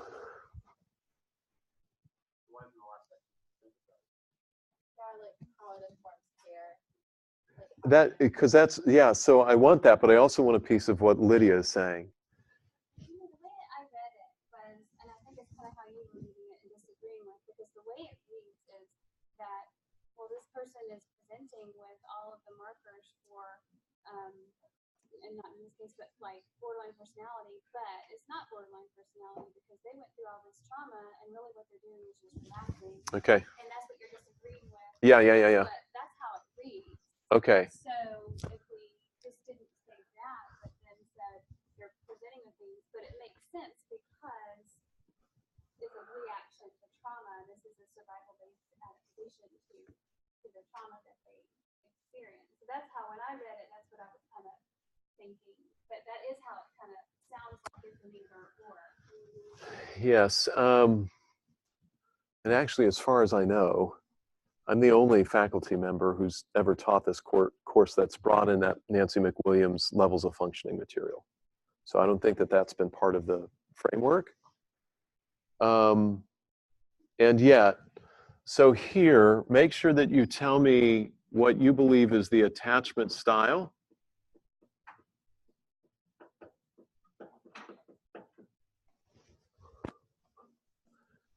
Because that should fit up here. Here, I think, let me see if I can pull this out. I think there are three things that I'm looking for that's related to what Lydia said, and I think also somewhat what Kara has just said. So, yeah, okay, so there are three things that I want here. On number 5,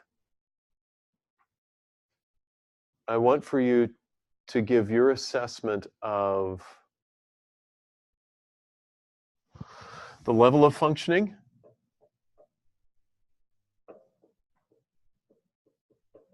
do you see this person as, and that's the Nancy McWilliams stuff, do you see this person as neurotic, borderline level of functioning, or psychotic or dissociative level of functioning? Okay. And once again, we've been playing with a spectrum or continuum of dissociation.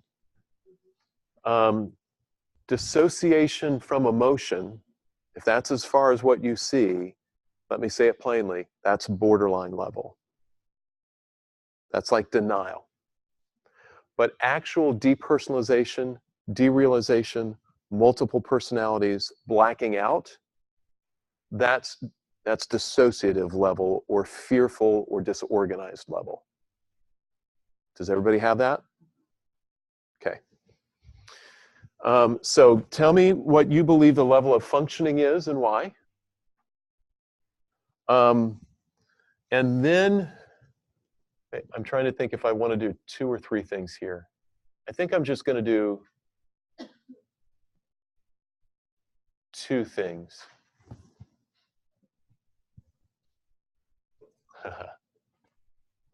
Okay. I'm going to trust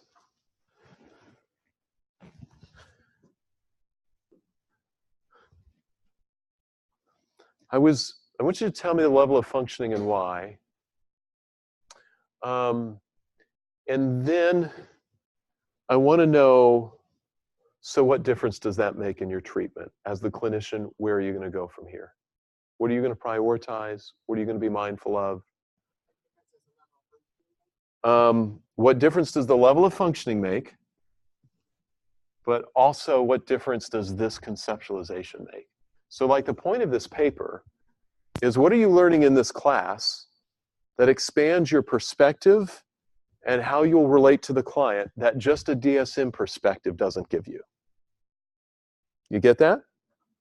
That's the point of this assignment. Okay, Jason? So as a easy way to frame that, Uh-huh. would it be okay to just go back to the Herman notes that you covered yesterday and look at, okay, with this level of functioning, Yes. I would make more Yes. emphasis on the first stage of Yes. therapy building. Yes. Okay. Yeah. That's like just a simple, easy way. Yeah, so the so what is, I think there's 2 pieces here. I'm glad that you said it. So one is, maybe I'm going to put it this way. On your countertransference and on application of Herman. Here's what I'm hoping, right? So I'm going to tell you what you need to tell me whether you believe it or not. Can you roll with that? What I'm hoping all of this does is it takes what is a one-dimensional perspective of your client that you would have with a DSM. And you know I'm a fan of the DSM, right? But it's a one-dimensional perspective, and it doesn't have the narrative. It has, here are all the things that are wrong. And I want to see that, oh, from a developmental trauma perspective, it's like there's a story here. And that story does make a difference. It makes a difference because I see what's good about the pathology and where it came from, as well as how it inhibits the client. And I'm hoping on the so what that you'll be able to tell me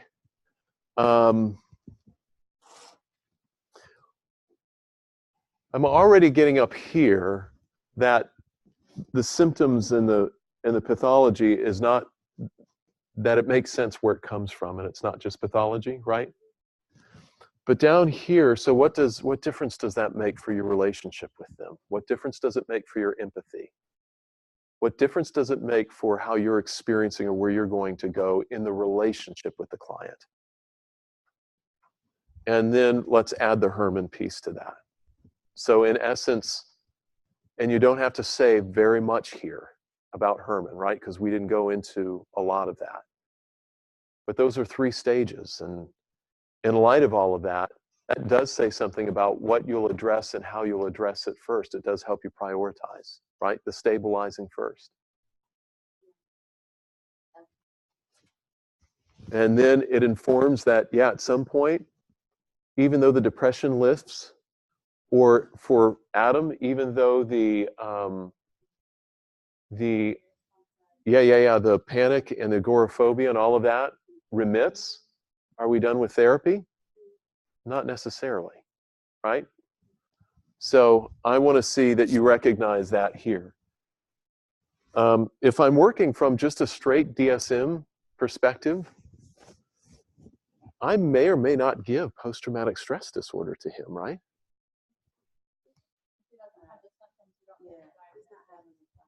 That's right. Like in order, I might rule out post-traumatic stress. I might ask additional questions to see if he meets the criteria or not. But based on what's there on that sheet, he doesn't meet the criteria for it. But is his stuff trauma related? I really think so. In fact, I think it explains almost everything. You see the difference that it's making? That's what I want to be able to see that as much as possible in your paper. Okay.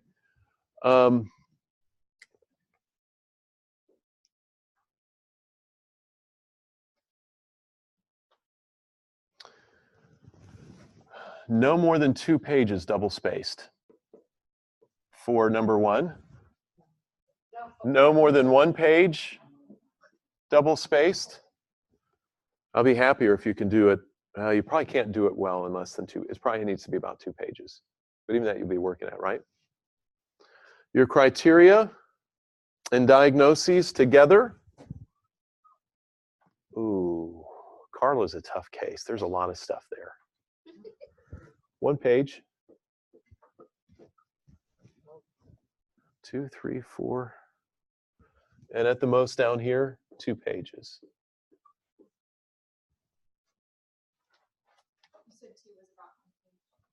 Huh? That's right. Right? Because section 2, you can be less than that.